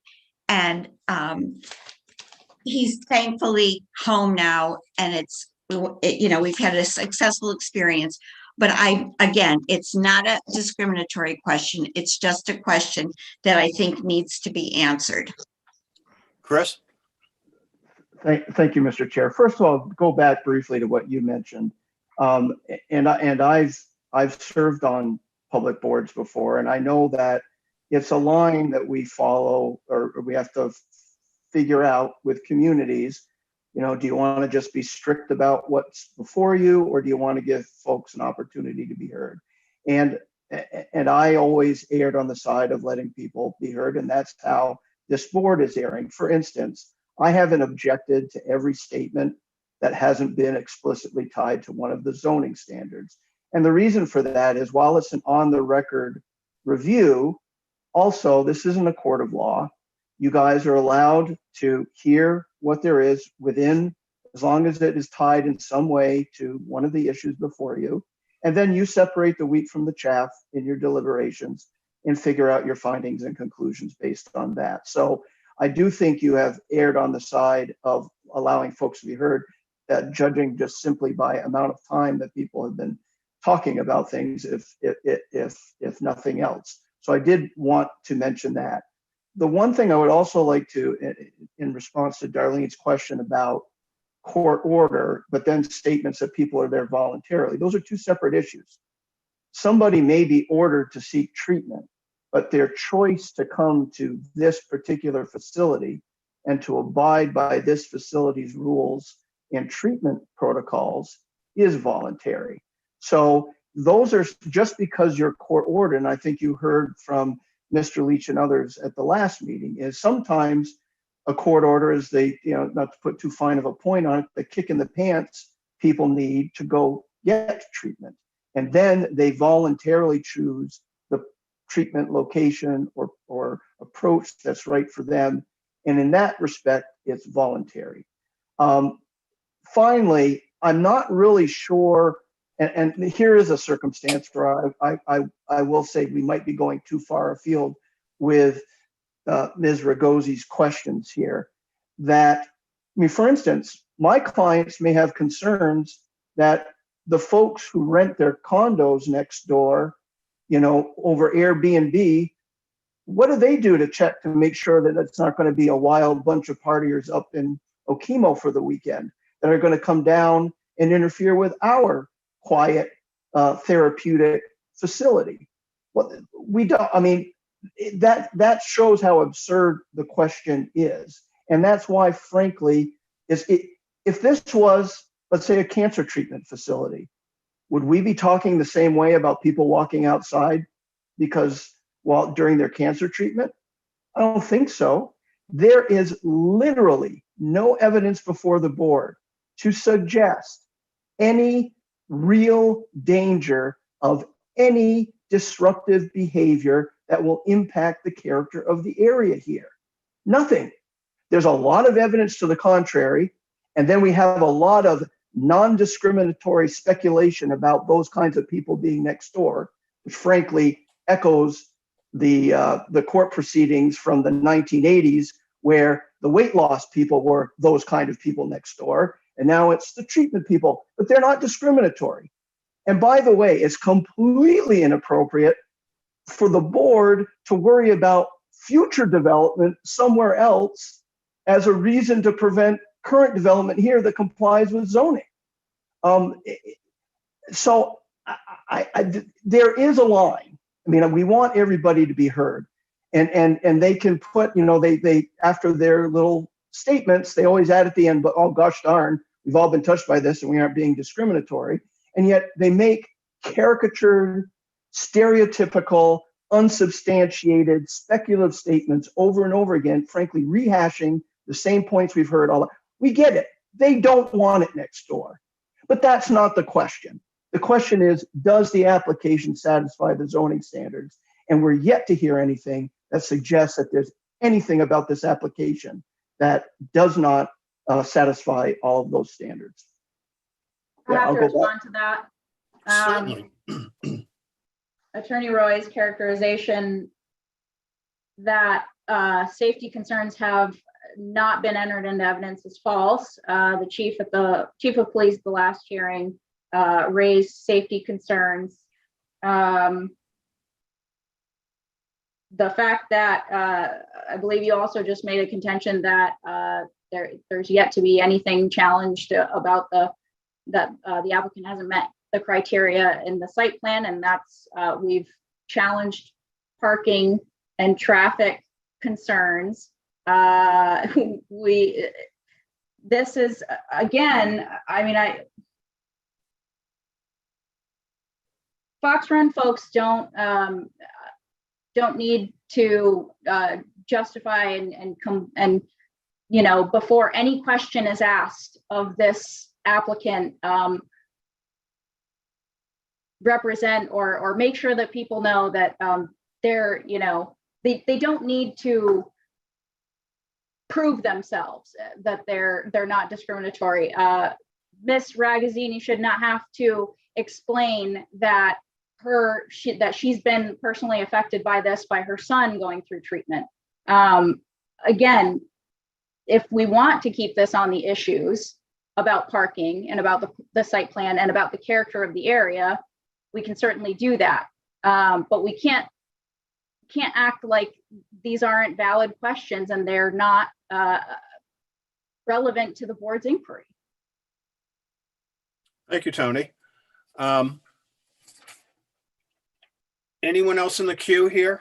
And you have Jose Markel. Jose, unmute and talk to us.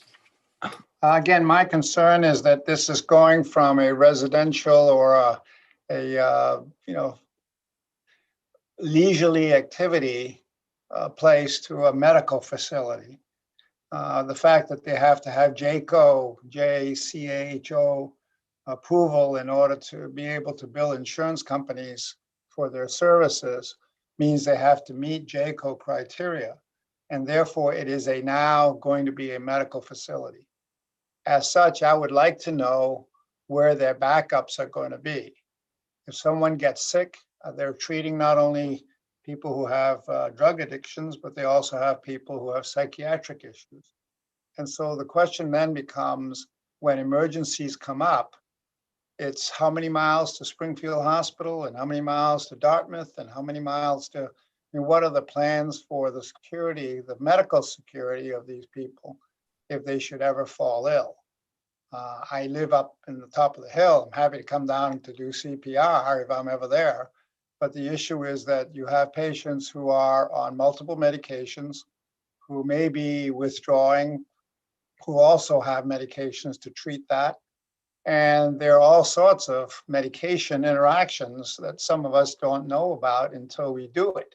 People who have had no problems with medications may have a severe reaction to a medication that's given and could then go into either an arrest situation or a near arrest situation.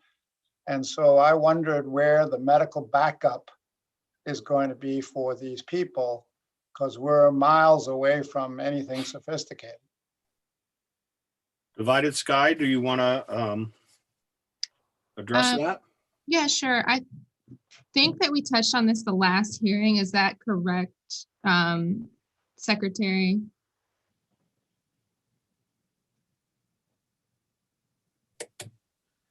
Well, let's touch on it again, just to be clear. Absolutely. So yeah, we won't be accepting anyone that's medically compromised. Sorry, I'm getting some feedback. But if someone would need a higher level of care, we will be taking them to the local Springfield Hospital, which is the closest to the facility. Also, all of our staff will be CPR trained, if that, it's important to add as well. Thank you. I'm sorry, did you say they're all ACLS? Who's this? Who's speaking? And Whoa, all whoa, that whoa. stuff? Oh, I'm sorry. Jose, go ahead. This is Joe Marcel.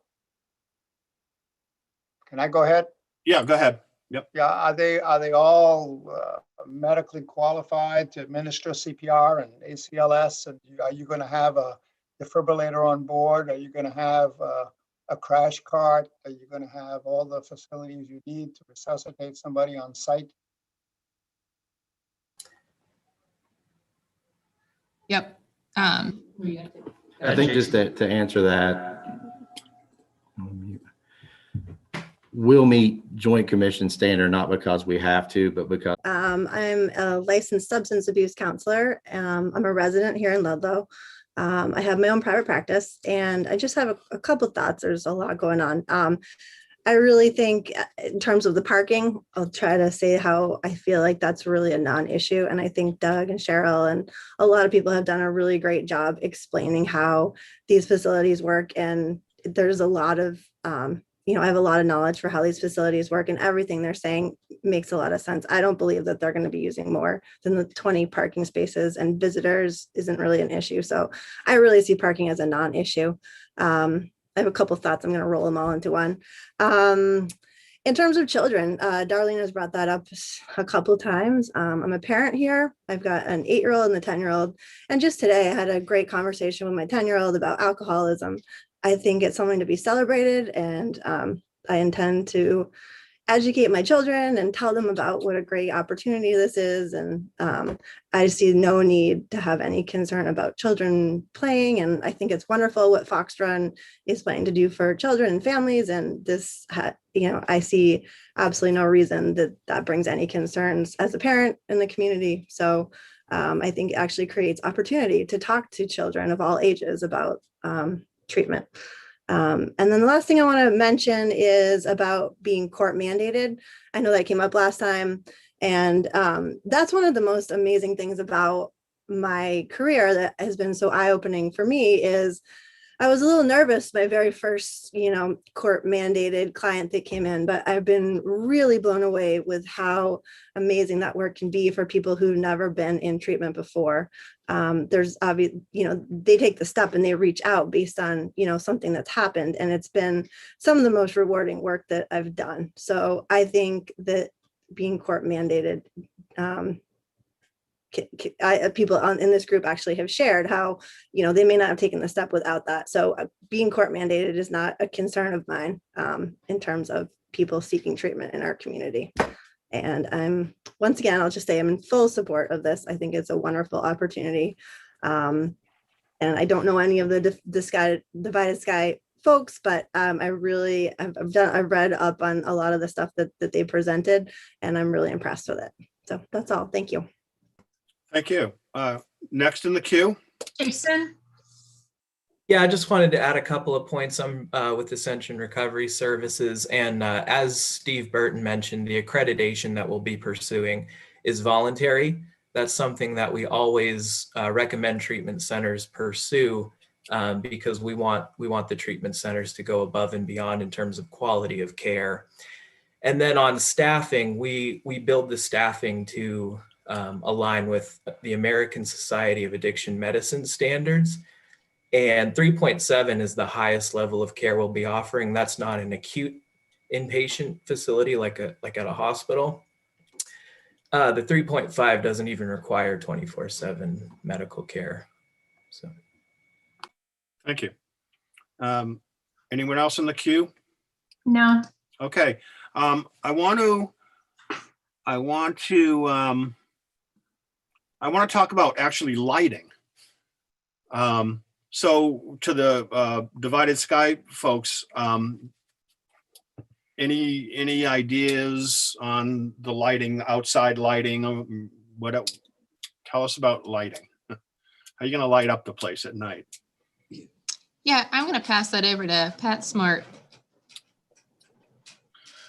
Hey, Pat, unmute and talk to us. Okay, thank you. We are proposing, there's existing lighting fixtures installed on the exterior of the building. And as part of the site plan, as indicated on the site plan, we're proposing to replace the existing fixtures with dark sky compliant fixtures. And we included a cut sheet of the proposed fixture in the most recent submission that we made. So you submitted some evidence about trace light. Is that what you're going to use? That type of downward lighting? Yes, that's the proposed fixture. Will there be additional lighting, like lighting going up the road or pointed at up the hill or anything like that? Or is it just all downward lighting around the facility? That's right. It's the existing lighting is on the exterior wall of the in-building, and the site plan and application don't propose any additional lighting at this point, just replacement of existing fixtures. All right, any comments on lighting from the board or questions from the board? Anyone in the queue about lighting? Nope. All right, I want to talk about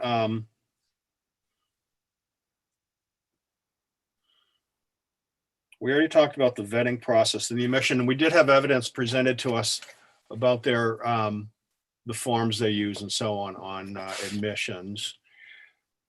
Are there any other questions about admissions so we can move off of that? Just one briefly, Mr. Chairman. Yes, Tony. Mhm. I have a question for anyone at Divided Sky that could provide an answer.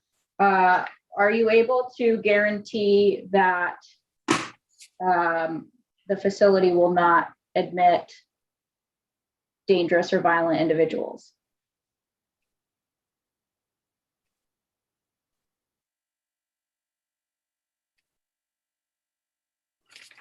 Yeah, Jason or Melanie or someone want to talk about the screening process and how that works.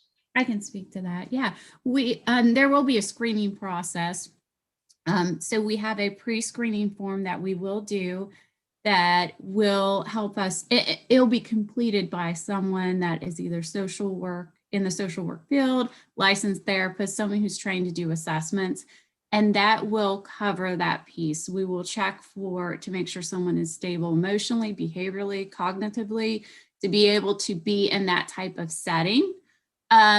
Usually most referrals come from another facility that have already assessed that person to be appropriate for a residential setting. So they have done theirs, then we will conduct ours. There will be a pre-screening, and that pre-screening will be done with the person that's referring them, as well as a screening with the individual themselves that is looking to become a guest. And they will screen for current use, history, background. They'll go through current symptoms, suicidal, homicidal, whatever's going on. And like I said, they will take the assessment with the referring party and also the individual as well.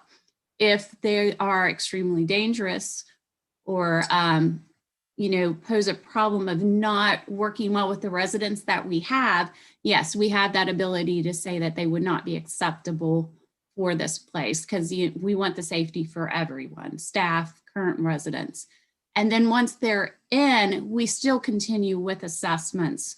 After they've gone through registration, the next 24 to 48 hours, they're going through multiple assessments to, even if something comes up at that point, and maybe they're not eligible or they're not appropriate for that level of care, they need higher or lower level, we can actually get them to that appropriate care. So we'll continue with a thorough biopsychosocial assessment. And also they will be paired up with staff that are like peer recovery coaches that will work with them to provide support, talk to them to make sure that there aren't red flags that we're seeing. They are comfortable in that setting. This is an appropriate setting. So they'll be involved with multiple staff within the first 24 to 48 hours, which their treatment will continue, but they will be closely monitored to make sure that this is the right fit and it's going to be good for their recovery. What are some of the red flags that you screen for? So as I say, once they will assess for what symptoms that they currently have. For example, like I said, we will do the suicidal, the homicidal. The biopsychosocial is very thorough and it's completed by a licensed therapist. And then there's that informal sessions that they will have with like peer recovery coaches, behavioral techs that will be with them. And those red flags I'm indicating is seeing that someone's uncomfortable. They're already questioning whether they can do this. They're getting nervous about being around their family. So that's or being away from their family. So that is something that the team will get together to work with to try to make that work for them. Again, maybe other red flags is that they're not ready for that level. They need a higher level of treatment. And again, they're going to have a lot of communication with all team members to make sure that that's appropriate for that person. So that first 24 to 48 hours, again, they have a lot of interaction. So they have formal assessments and that informal support and conversations to make sure that they're appropriate there. Can you elaborate a little on the biopsychosocial psychosocial factors that you may be looking out for that are associated with substance use disorder? Yes, and Jason, if I leave anything off, please chime in to help me out.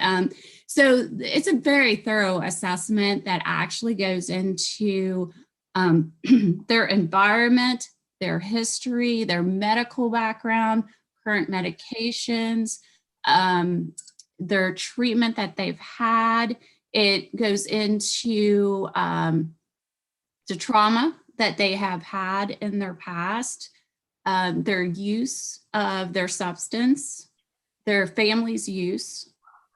It also goes into if they're seeking treatment for medical or also mental health. It has an area for their legal any kind of legal situation that they may currently be in or have been in. Jason, am I forgetting anything else? It goes into like nutritional questions as well. Go ahead. Yeah, it's a very long assessment that's been vetted by both the Joint Commission and CARF on multiple occasions. Biopsychosocial because it stands for the biological, psychological, and social factors.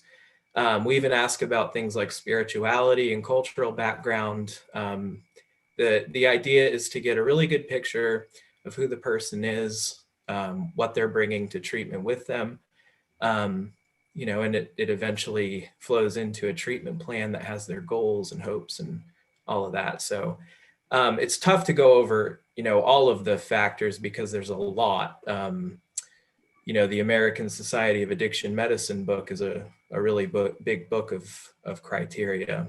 So that I think provides an overview of what we're talking about. With respect to the mental health factors, can you elaborate on some of the common mental health conditions that can occur with substance use disorder? Sure. Yeah, there's a lot. And when I say a lot, a person can have a substance use disorder and, any other mental health disorder. Some of the common ones that we see is much like the general population. Anxiety disorders, depressive disorders, OCD, things like that. But really, any mental health disorder can co-occur with a substance use disorder. ADHD? Yeah, any disorder can co-occur with a substance use disorder. Does that include psychotic illness? That would include things like schizophrenia, schizoaffective disorder.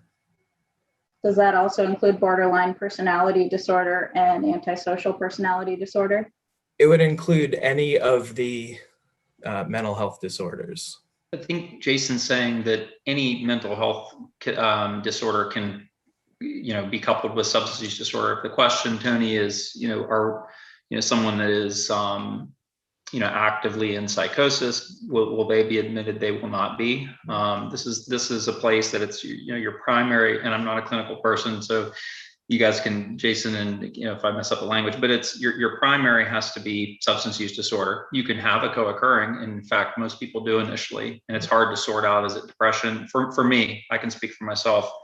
I went into treatment with bad depression, terrible anxiety. Whenever I stopped doing drugs and alcohol and in treatment, a lot of that evaporated. It went away on its own. But we screen people that their primary diagnosis has to be substance use disorder, and they have to be able to participate in treatment. So someone with a thought disorder that is keeping them from participating in group therapy, they're not going to be a fit for our level of care. They would need a higher level of care than what we provide.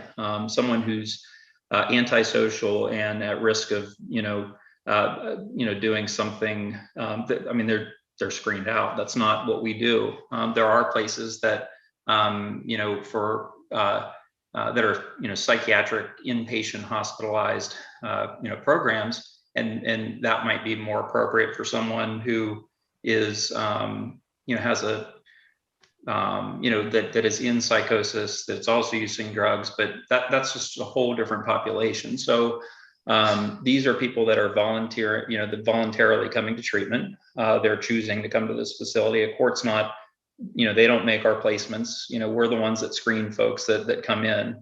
As was said earlier, it does not mean that someone coming in doesn't have a legal issue.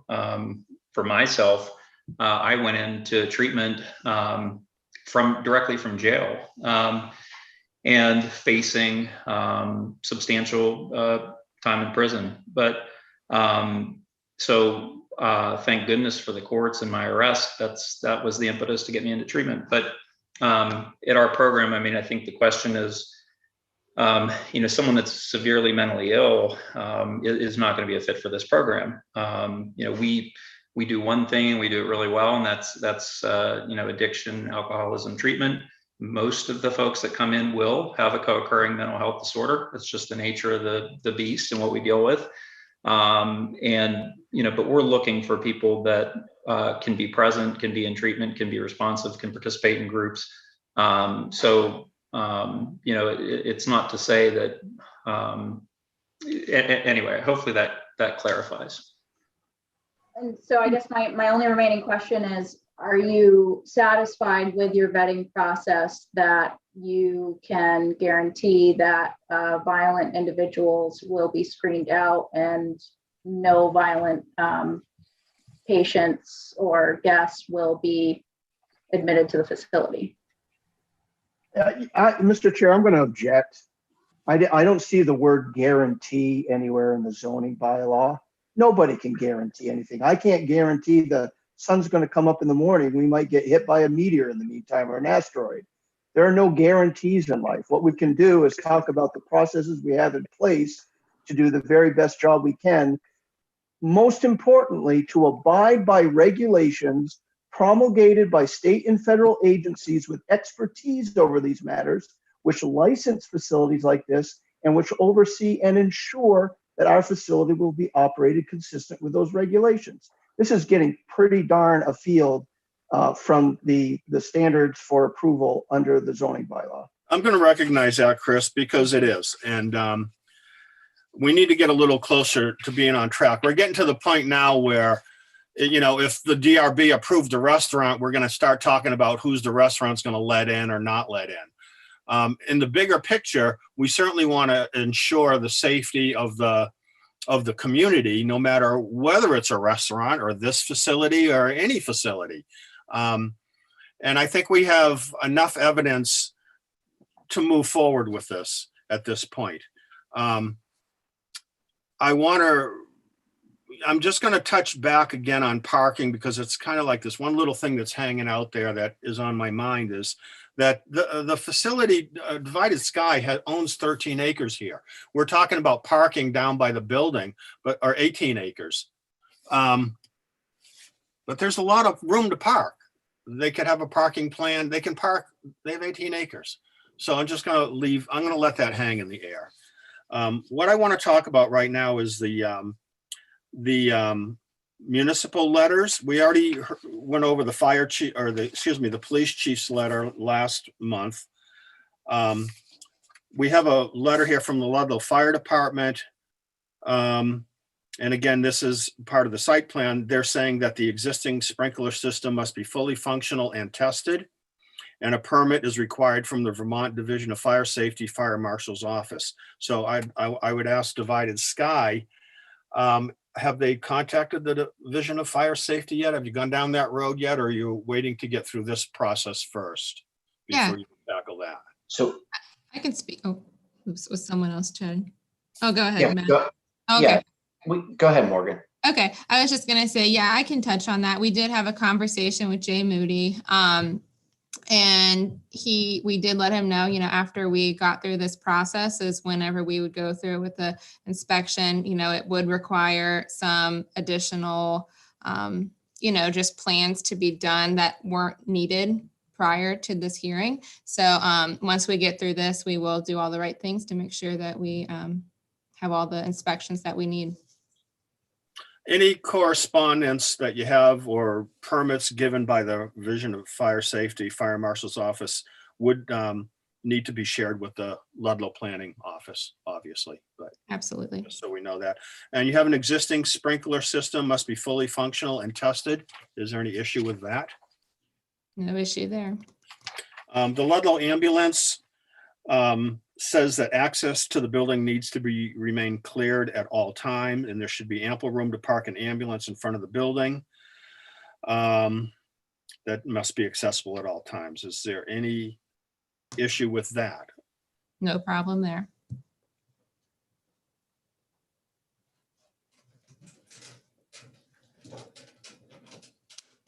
Okay, and we already discussed an AED on site, and that's also requested by the Ludlow ambulance. Yep. And staff should be trained in CPR and AED use, so that would be a condition from the Ludlow ambulance. We talked about Chief Billings' letter. The Ludlow Mount Holly Unified School District has a letter here dated October 14, excuse me, March 15, 21, that there would be no appreciable impact on the Ludlow school system. That's their final line. The elephant in the room here is, you know, the neighbors are certainly concerned about the character of the area and crime. Let's throw it right out there because that's what we're hovering around here. There is a stack of documentation that's been submitted about crime, or maybe I should say the misconception of crime around treatment centers. I don't see much about there being crime, but I see a lot of evidence that's been presented about there not being crime, and how residents are often miscategorized in that department. Who wants to touch on that? Anybody, or do we just let the evidence sit and everybody has access to it? Have a look at it yourselves.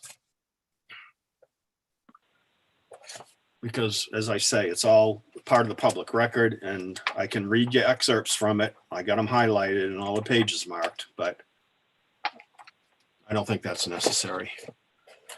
I'm going to go to Tony. Tony, you had an expert witness that you wanted to bring in tonight? Is that the case?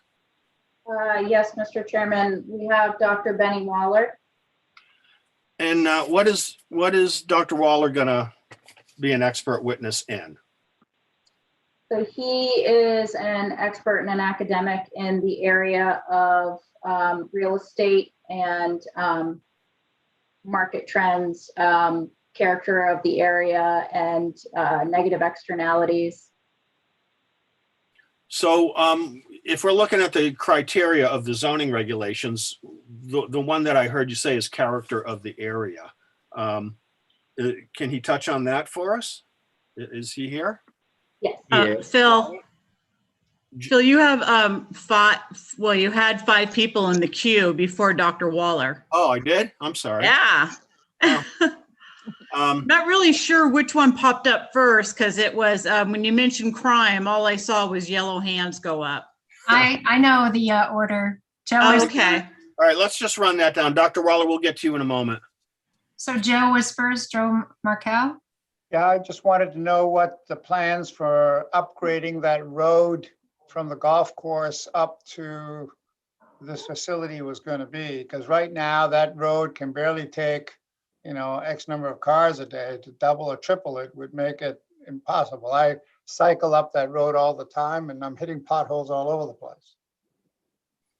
I don't believe there's been any evidence presented about an upgrade of that road or a need to upgrade that road since at this moment. Am I correct on that, anybody? I mean, the road's been there since 1980s. Patrick Smart has his hand up to speak to that. Okay, Patrick. Thank you. I would just like to reference the traffic study that was submitted and the summary conclusion of it indicating that no significant traffic impacts are expected and that they believed it was unnecessary to do a detailed analysis of traffic with the proposed use. Based on that, we believe the existing road is access road is adequate. Darlene is the next person in your queue. Darlene, go ahead, unmute and talk to us. I'll defer for Dr. Waller. Okay. Next in the queue, Jameson Scott. Jameson, unmute and talk with us.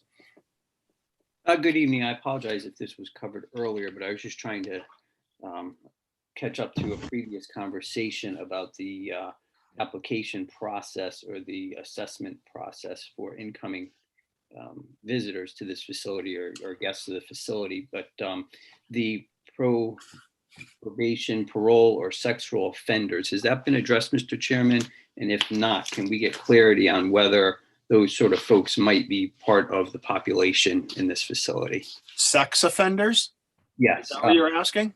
Yes. That you're the first person to bring that one up. Divided Sky, you're gonna have sex offenders there? No, we will not. And that was the screening portion that Jason and Julie hit on, just discussing how we will appropriately screen individuals to ensure that that will not occur. Next in the queue, Terry. Phil Hernandez. Who is this now? Phil Oh, Fernandez. Phil, unmute and speak with us. Hello, can you hear me? Yes. Excellent. So I'm hoping that you were in receipt of the letter I sent, emailed to you guys recently. Yeah. About my unique 30 years of being at the intersection of almost all of this conversation, from running the Marble Valley Correctional Facility to being involved with probation and parole, to have been and currently a reentry coordinator for the department and involved with justice involved clients, all the different things about where do we put folks, are these the right places for these facilities. I've been involved with the development of Serenity House, or not Serenity House, but Sanctuary House, Mandela House. I work closely with Dismas House and all the other type of places where people go when they need places to go and they are justice involved. So you guys have hit on all of the key points that always come up, which is, you know, are the crime rates going to go up? Is there going to be noise? Is there going to be traffic? Excuse me, Abigail, can you mute? Abby, can you mute? I think that was you. I'm sorry, Phil, go ahead. So anyways, you guys have hit on all. Darlene needs to mute. Whenever the placement of these type of facilities or treatment options go in, the questions are always around, are the crime rates going to go up? What kind of noise? The traffic, the lack of safety, the strangers, as we've talked about, and of course, property values. This is not a new phenomenon. There's been a lot of conversation and studies done in the Journal of Studies of Alcohol and Drugs, which has been cited by the Bloomberg School and Johns Hopkins, have all said that, you know, the crimes at centers of this is equal to or less than those that you would find in any other business that you have, because you're only going to have crime when you have people. So the potential always goes up when you put people together, but it's how you manage the potential that's the conversation you need to have. And that conversation needs to be had in an honest dialogue regarding placement of this needed resource. So enough with the quotations. I'm just going to tell you that as a full supporter of this program, you know, I've worked with all of the type of folks that we've been discussing, and it has never been a better time for this type of opportunity to come to Vermont. We are running out of places to refer the folks that need this help. Last month, there was a lot of talk about the number of beds and how many of the utilization rates and all that, which I covered in my letter.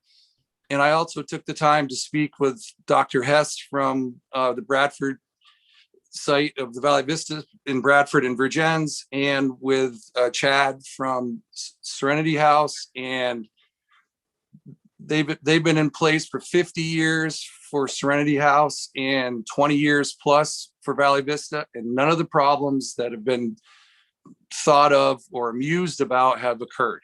So I just want to make sure that it's clear that in Vermont, there are very limited beds. the problem is going up, and we need more options for our folks, because even if with two options, maybe you've been to both of them. And now you need what Divided Sky is talking about through Ascension is stuff that doesn't exist in Vermont. So that should be a benefit that we should be promoting, not questioning about parking and everything like that, in my opinion. And to conclude on that, there has been a lot of talk about court ordered. So in my experience, you have court mandated conditions that are under supervision by probation and parole. So you have a big team involved with those folks. So it's not the client would have all those supports in place to make this conversation and the handoff and all the coordination that much smoother. The court can't order someone to go anywhere except jail, really. And so they can't tell Divided Sky, just like they can't tell Valley Vista or Serenity House, I'm sending one your way. So that doesn't happen. That may be the experience with other states, but that's not how it happens in Vermont. And so I'm going to leave it at that, unless there's any other questions you might have through my experience and let's call it expertise. Thank you, Phil. Terry, next in the queue. There's no one in the queue. Dr. Waller? Yes, sir. You have the floor, sir. Mr. Chair, if I may inquire as to, there was a pretty broad characterization of what Mr. Waller was going to be testifying about. Could we hear sort of a proffer as to precisely what aspect of character of the area he's going to testify about, so we can determine whether it is at all relevant under the pertinent zoning standard? Sure. Dr. Waller? I was retained to offer an opinion as to the impact it would have as to the character and the quality of life in the area, including property values, based on my research and expertise in externalities, both positive and negative. I would object to any testimony about property values.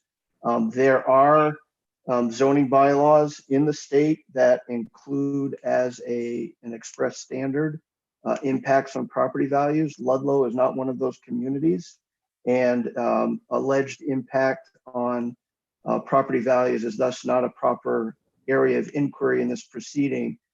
Furthermore, before we hear opinions about that, I would like to hear what analysis he's done specific to Ludlow as opposed to general research he's done. But the more important question is, I think, whether and to what extent impact on property values is even relevant under the zoning bylaw. I'm going to answer that for you. It's not. Ludlow does not have property values as part of our zoning regulations. They just don't exist in this town. In all my years involved on the Planning Commission, the Board of Adjustment, ultimately the DRB since 1988, I cannot recall one decision that had even a conversation about property values. However, character of the area is a different discussion. And if Dr. Waller wants to discuss his findings and his report on the character of the area, we would love to hear it.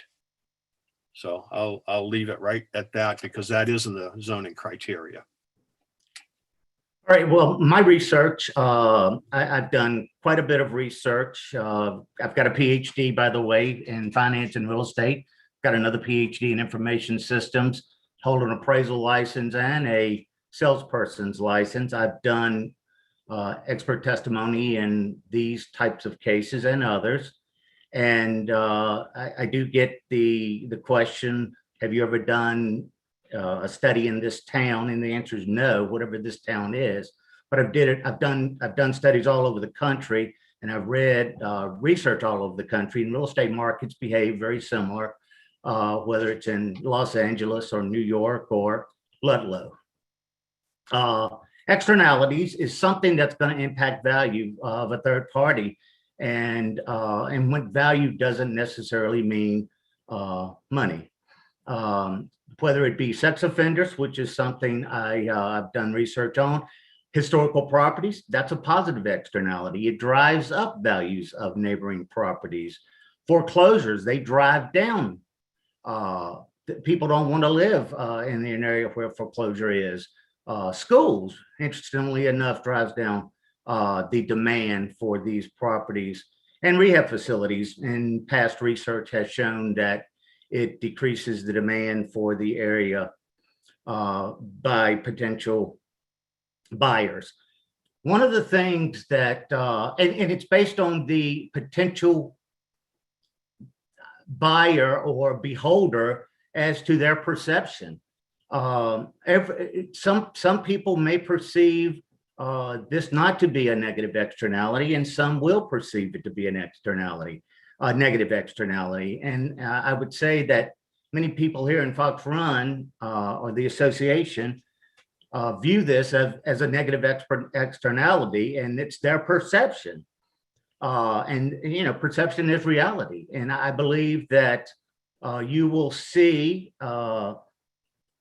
you will see as people are out meandering around, and I can speak from this not only from an academic point, but also a person in recovery. You know, you're going to have people walking around. It's going to make people nervous, whether it's legitimate or not. It's going to make people very, very nervous to be around these individuals. They're probably going to be hanging out and smoking. Like I said, I've been through the Betty Ford program and know exactly how it works. And I will also say that I've talked to 5 of my counselors, both at Betty Ford and some here in the greater Richmond area. And of the 5, 4 are in recovery, and 1 doesn't have never had a problem. But all 5 said if they had their druthers, they would not want to live in an area where a rehab facility was established. So the long and short of it is, if the neighbors view this as a negative externality, they're going to move out. They're going to you're going to see probably a downward spiral in the area in terms of value and character. People are not going to want to be out and enjoying the community, walking around. They're not going to feel safe. Once again, whether it's legitimate or not, they're not going to feel safe. And that is a perception that you can control somebody else's perception. So I'll pause there for any questions. Okay. Does anybody want to respond to that? Cheryl Buffalo. Yeah, I absolutely have to respond to that. Cheryl Buffalo in the queue, and Christopher is raising his hand after her. Okay, Cheryl. Yeah, I absolutely need to respond to that. We have, as I said, we have about 5 new facilities in our community in the past 18 months. And they're all in residential neighborhoods. And I've heard this conversation several times about probably all of them. I want to describe to you one in particular, though, because I think it's particularly relevant. We have a men's treatment center, which happens to not be one of the Ascension programs. A men's treatment center, residential, that has, I believe, 15 men. And the setting is right behind an elementary school, which is the most popular elementary school in our school district. And then beyond that school is a soccer field for our Parks and Recreation that has 20 soccer fields where all the kids come from the community every Saturday. And then circling all of that is the People Trail. Columbus is named a walkable city, and we also are known for our tourism because of our architecture. So we tend to have a higher educated population and a higher educated tourist community. So that describes to you where our men's residential treatment center is. And I mean, I'm there all the time because it's, you know, it's where people go on Saturday morning to watch their kids play soccer. And I would probably, I don't know, I'm not even sure anybody even knows what's there. And I can assure you that people aren't leaving their homes because of it. Thank you, Cheryl. Chris, you had your hand up? Yeah, thank you. So if I could, Doctor, are you familiar with the phrase character of the area affected for purposes of Vermont conditional use review? Sir, you're breaking up on my computer very badly. I couldn't understand you. Okay, hold on a second. Let me change my earbuds may be fizzling out here. Give the link to this. Yeah, I think that's probably it. See, okay, how's that? That's better. Yes, sir. Okay, good. And I will go on speaker as well here, and I'll just get rid of these things. It's a little longer than, listening to a couple songs. Can you hear me now? Yep. Are you able to hear me now? Yeah, yes, sir. Yes. Can you hear okay. me, Chris? So Is there any chance I could have just one? what I would like, I'm sorry, are you guys able to hear me or not? Hold on a second. Yes. We can hear you. We can hear you. How's this? Can you hear me now? Yes. Yes. Okay, there we go. I'll figure this laptop out about the time the pandemic's done, I think. So are you familiar with the concept of what is the character of the area affected for purposes of Vermont conditional use review?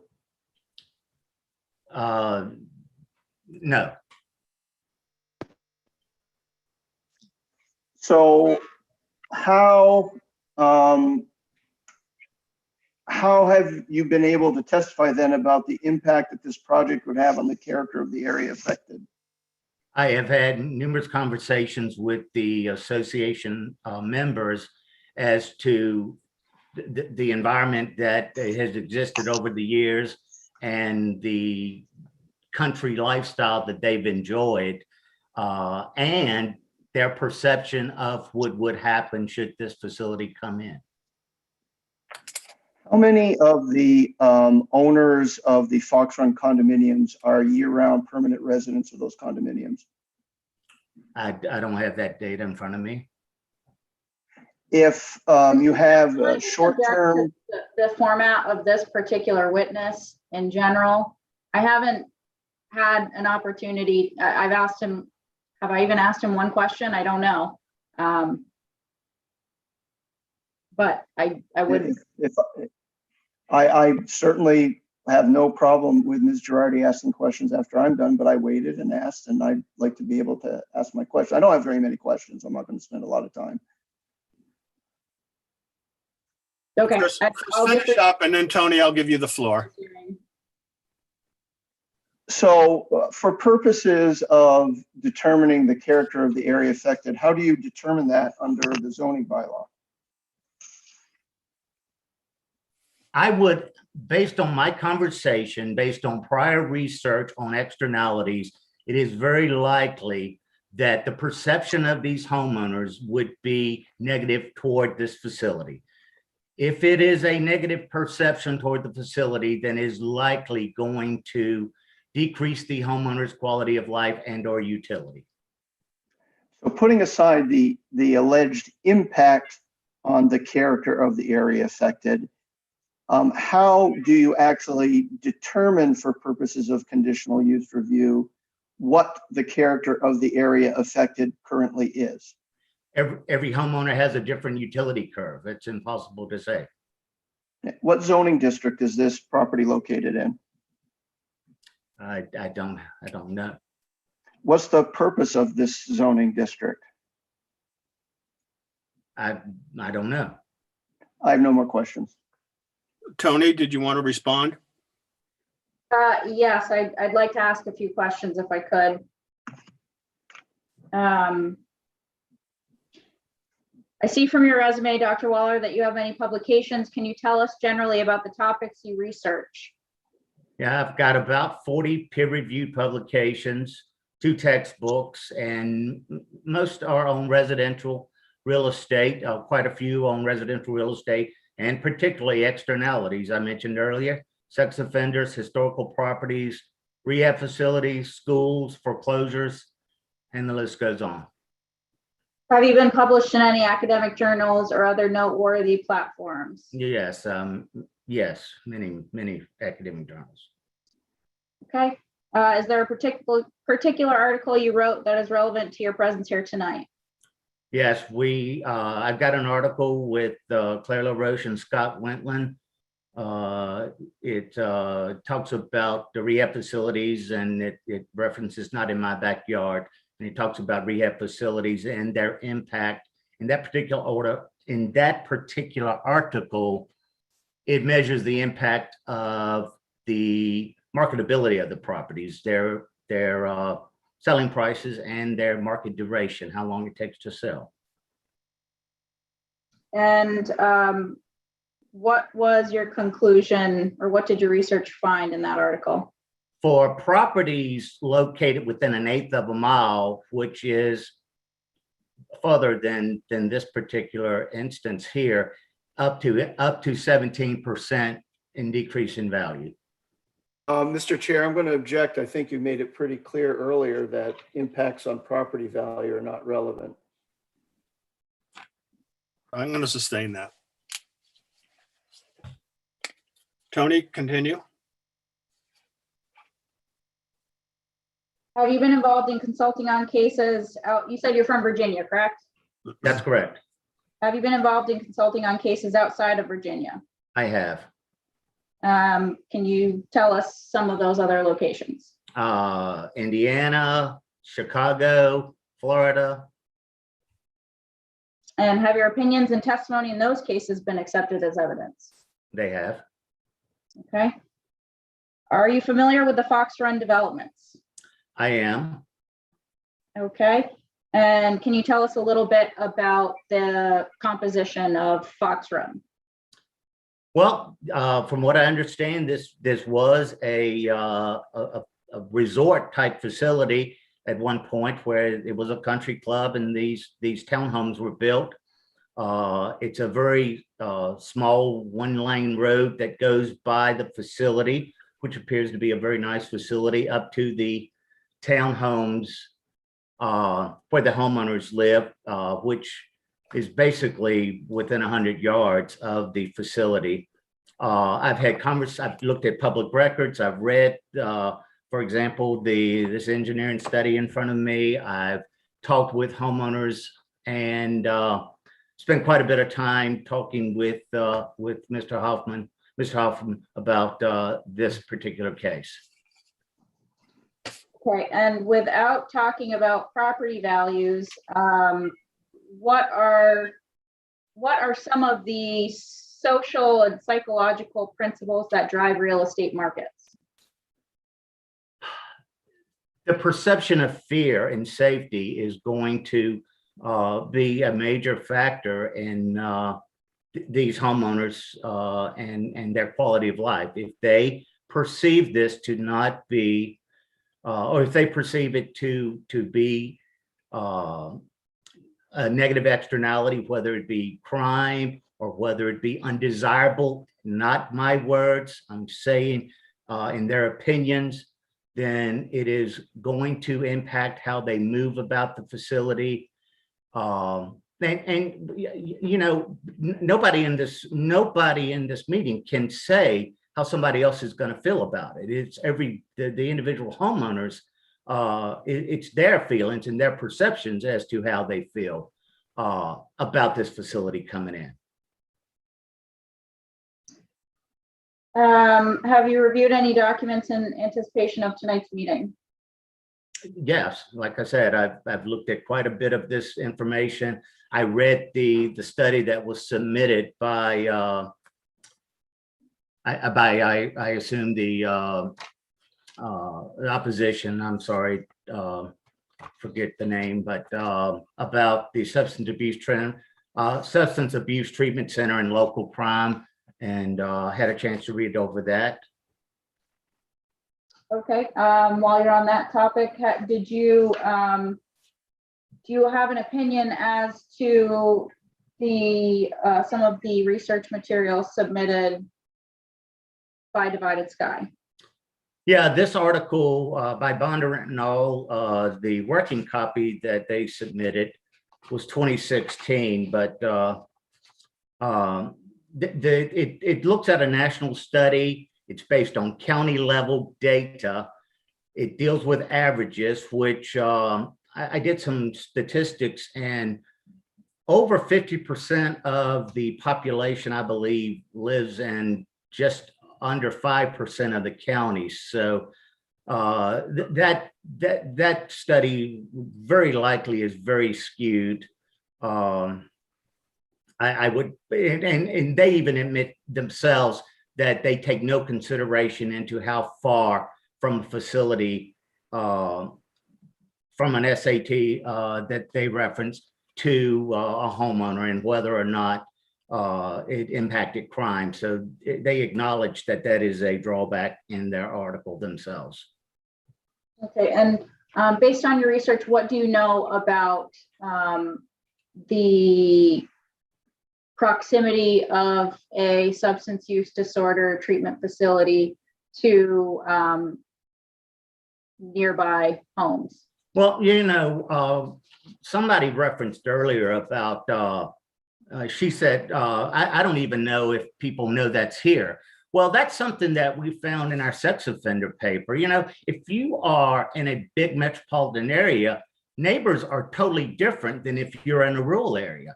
Out in Virginia, we call a neighbor somebody that's 2 miles away, where in New York, it's 2 blocks away. You don't even know who you're dealing with. So it all depends on the area and the geographical atmosphere in which you're working from. But regardless, whatever the definition is, generally the closer you are to an externality, whether it be positive like a park or negative like a sex offender, then it's going to have a higher impact on the homeowner.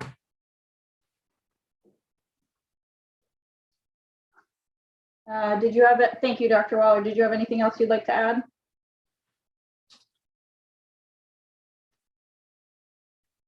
I don't believe so. Thank you, Dr. Waller. Thank you, Tony. I'm going to ask Rose a question. Before I go there, Terry, do we have anybody in the queue right now? Yeah, we have Phil Fernandez. Phil, do you want to speak? Unmute and talk to us.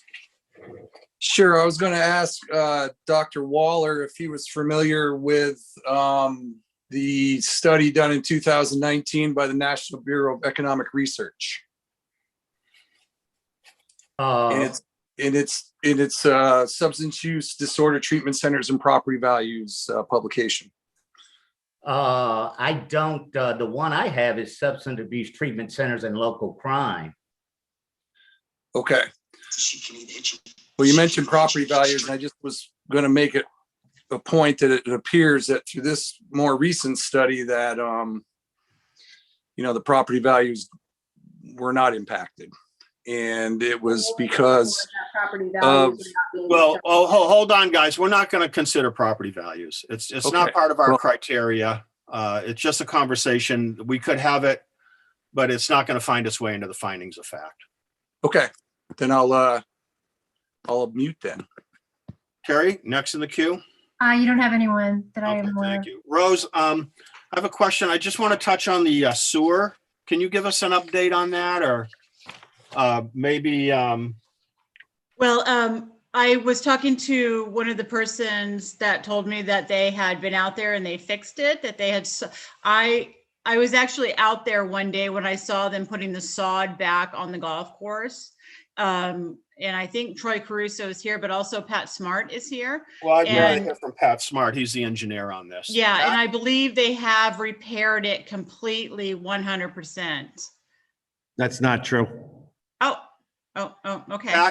Pat has the floor.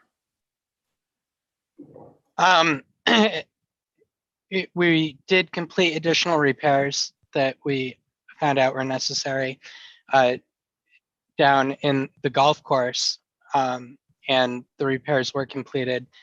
If Mr. Caruso has more recent firsthand knowledge, I'd be open to hearing it. I thought the work on the golf course had been completed, but my understanding may be an error. Pat, you are aware that the septic system has to be working. Well, yes, An approved working septic system.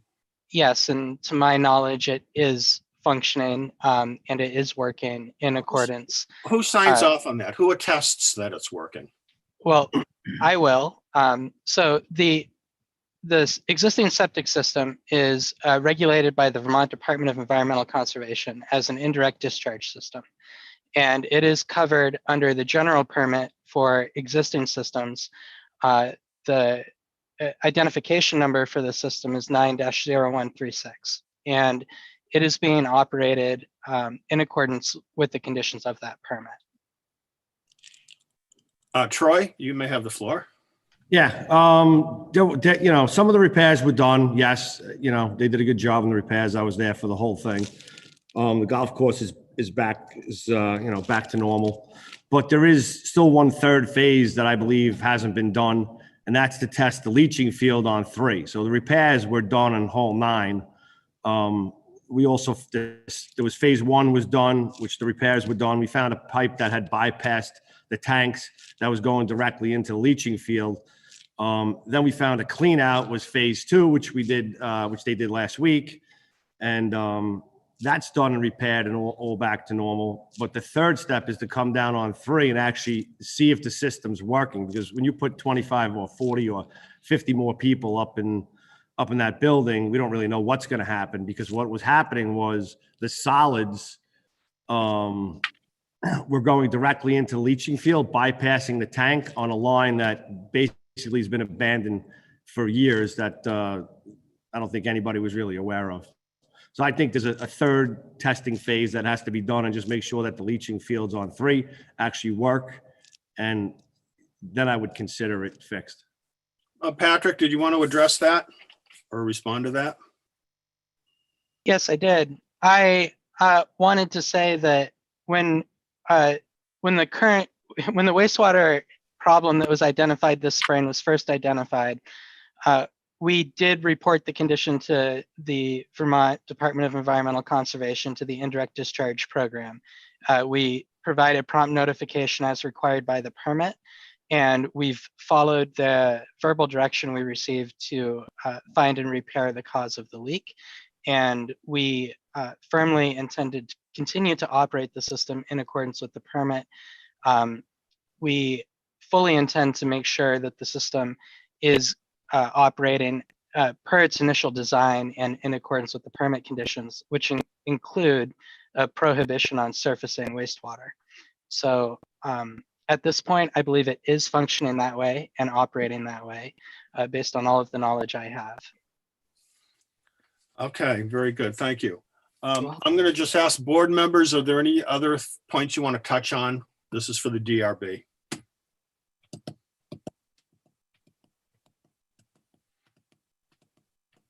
All right. Mr. Chair. Yes, Dr. Waller. I pulled up my notes here. I mean, not my notes, my report. And I just want to clarify that it's included in my report that the zoning is RC1 and the required standard rule is the quality of life that's referred to in that statute. So I just, that is included in my report, but I just want to clarify that. Very good. Thank you, sir. You have Major Jim Hoffman. Jim? Go ahead. Yeah, thank you. I wanted to make a couple of points. First of all, going back to Mr. Roy's question about how many homeowners live at Fox Run full-time, and the A building, which is the closest building to the inn, there are 2 full-time, 2 out of 6 that are full-time there. So I just want to make that point. He was questioning that. The second thing is Mr. Smart last month indicated that all the work was done on the septic system. It was said it was complete. To this board, he told it was complete. They uncovered the septic tank in front of the B building a week before that. That, unless it was completed today, that has been uncovered for the entire month when he had said it was completed. So I just want to bring that point up, that as Mr. Caruso said, this work is not complete. Thank you, Jim. All right, I want to wrap this up. Anybody have any last thoughts on something we haven't discussed, something new? Great. Phil, this is Jim. This is Jim again. I just want to ask one question. In the first meeting that we had, Ms. Henson said that this was going to be a facility for Windsor County, Vermont. that it was going to deal primarily with underinsured and uninsured people. And I'd like to point out clearly that in Mr. Fernandez's letter, he says that people that are facilities that had historically relied on Medicaid payments would fail because of the financial burden it put on them. It's clear from the advertising of Ascension Recovery Services that they will be marketing and recruiting people from all over the country rather than Windsor County.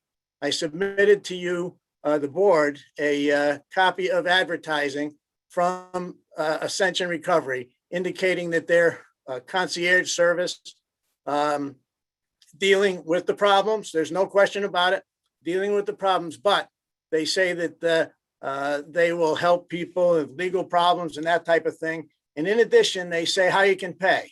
And you can pay with your American Express card, ACH, wire transfer, Discover. Not one mention of private insurance or Medicaid anywhere in their advertising. So the question is it really for Windsor County, Vermont, or is, because the money is so great, the only way to be sustainable and grow the business, which they also state that their intention is, are they going to be mostly self-pay from elsewhere other than Windsor County? I suspect that there aren't many people from Windsor County that'll be looking for concierge service. Jim, I'll just caution you that the answer to this question will not matter to the DRB. It's not our purview to figure out payment or where people come from. That's, again, that's like if we were permitting a restaurant, determining who can, who can't come in the door. But you asked a question and I'll just throw it out to Divided Sky. If they wish to answer it, they can. Yeah, I'd like to respond to that. This is Doug Leach. We have not prepared any marketing materials for this facility.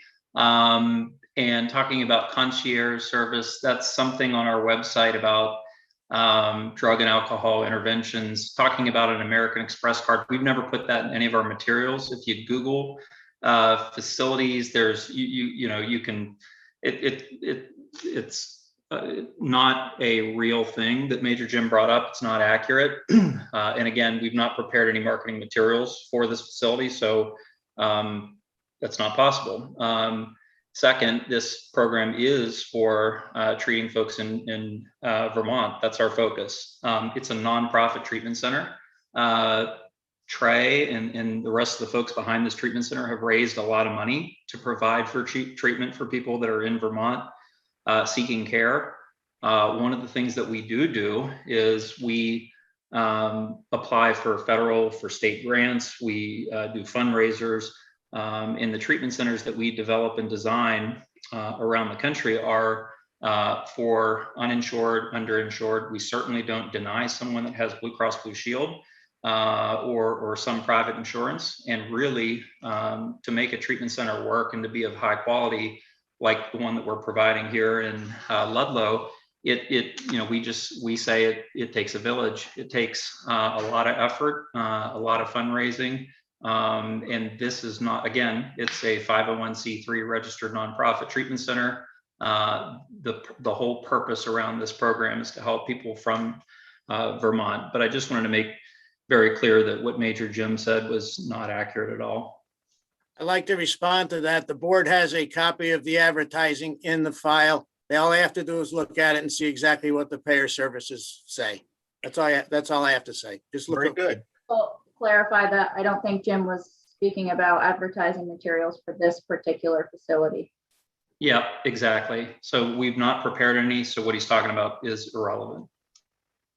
I would just follow up to direct the board's attention to the applicant's Green Mountain Care Board application that was submitted after the evidentiary deadline for this hearing.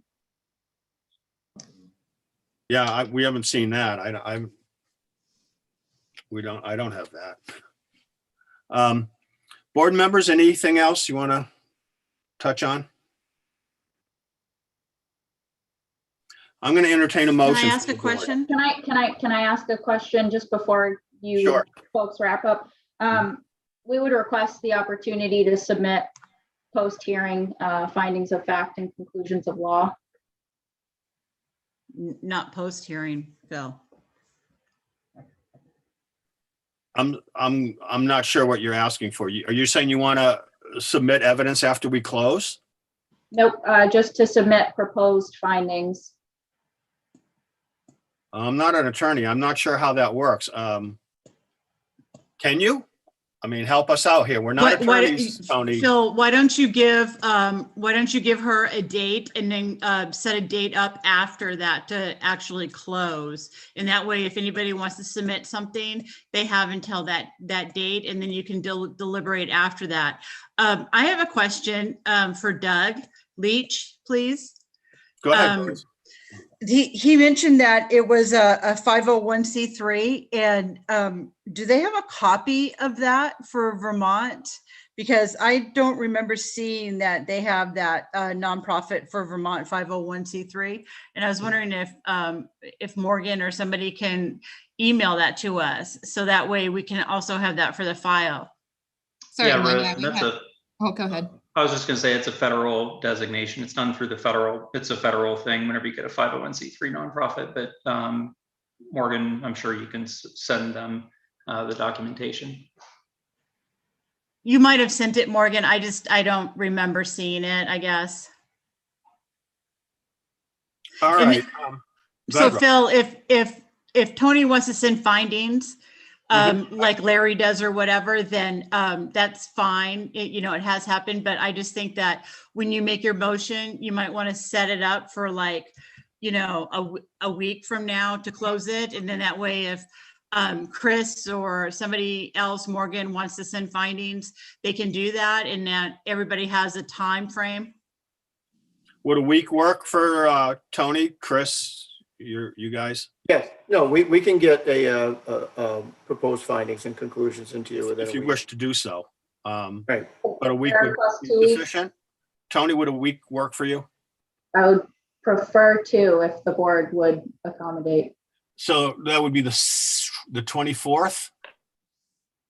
I believe It'd be 2 weeks, yeah, the 24th. Also, it would give us time to review the Green Mountain Care Board's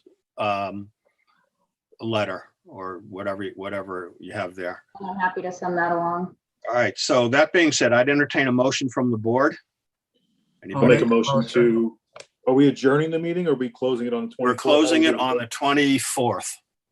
I'll make a motion to close the hearing on May 24th. I'll second. Doug seconds. Any further discussion? I just want to make sure that you let them know they have to have their documents in prior to the 24th. Yes. Yep. They have 2 weeks to get it in. Yeah. Okay. All in favor by the board? Okay, by saying aye. All right. We're all done. So get your stuff into the board. We'll have a look at it. We'll deliberate. This hearing is officially closed on the 24th. You can submit evidence. We will not be meeting again.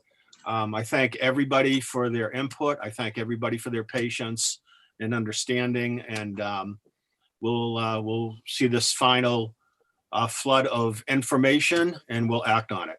Again, thank you very much, everybody. Good night. Thank you, Phil. Thank you. Thank you, everybody.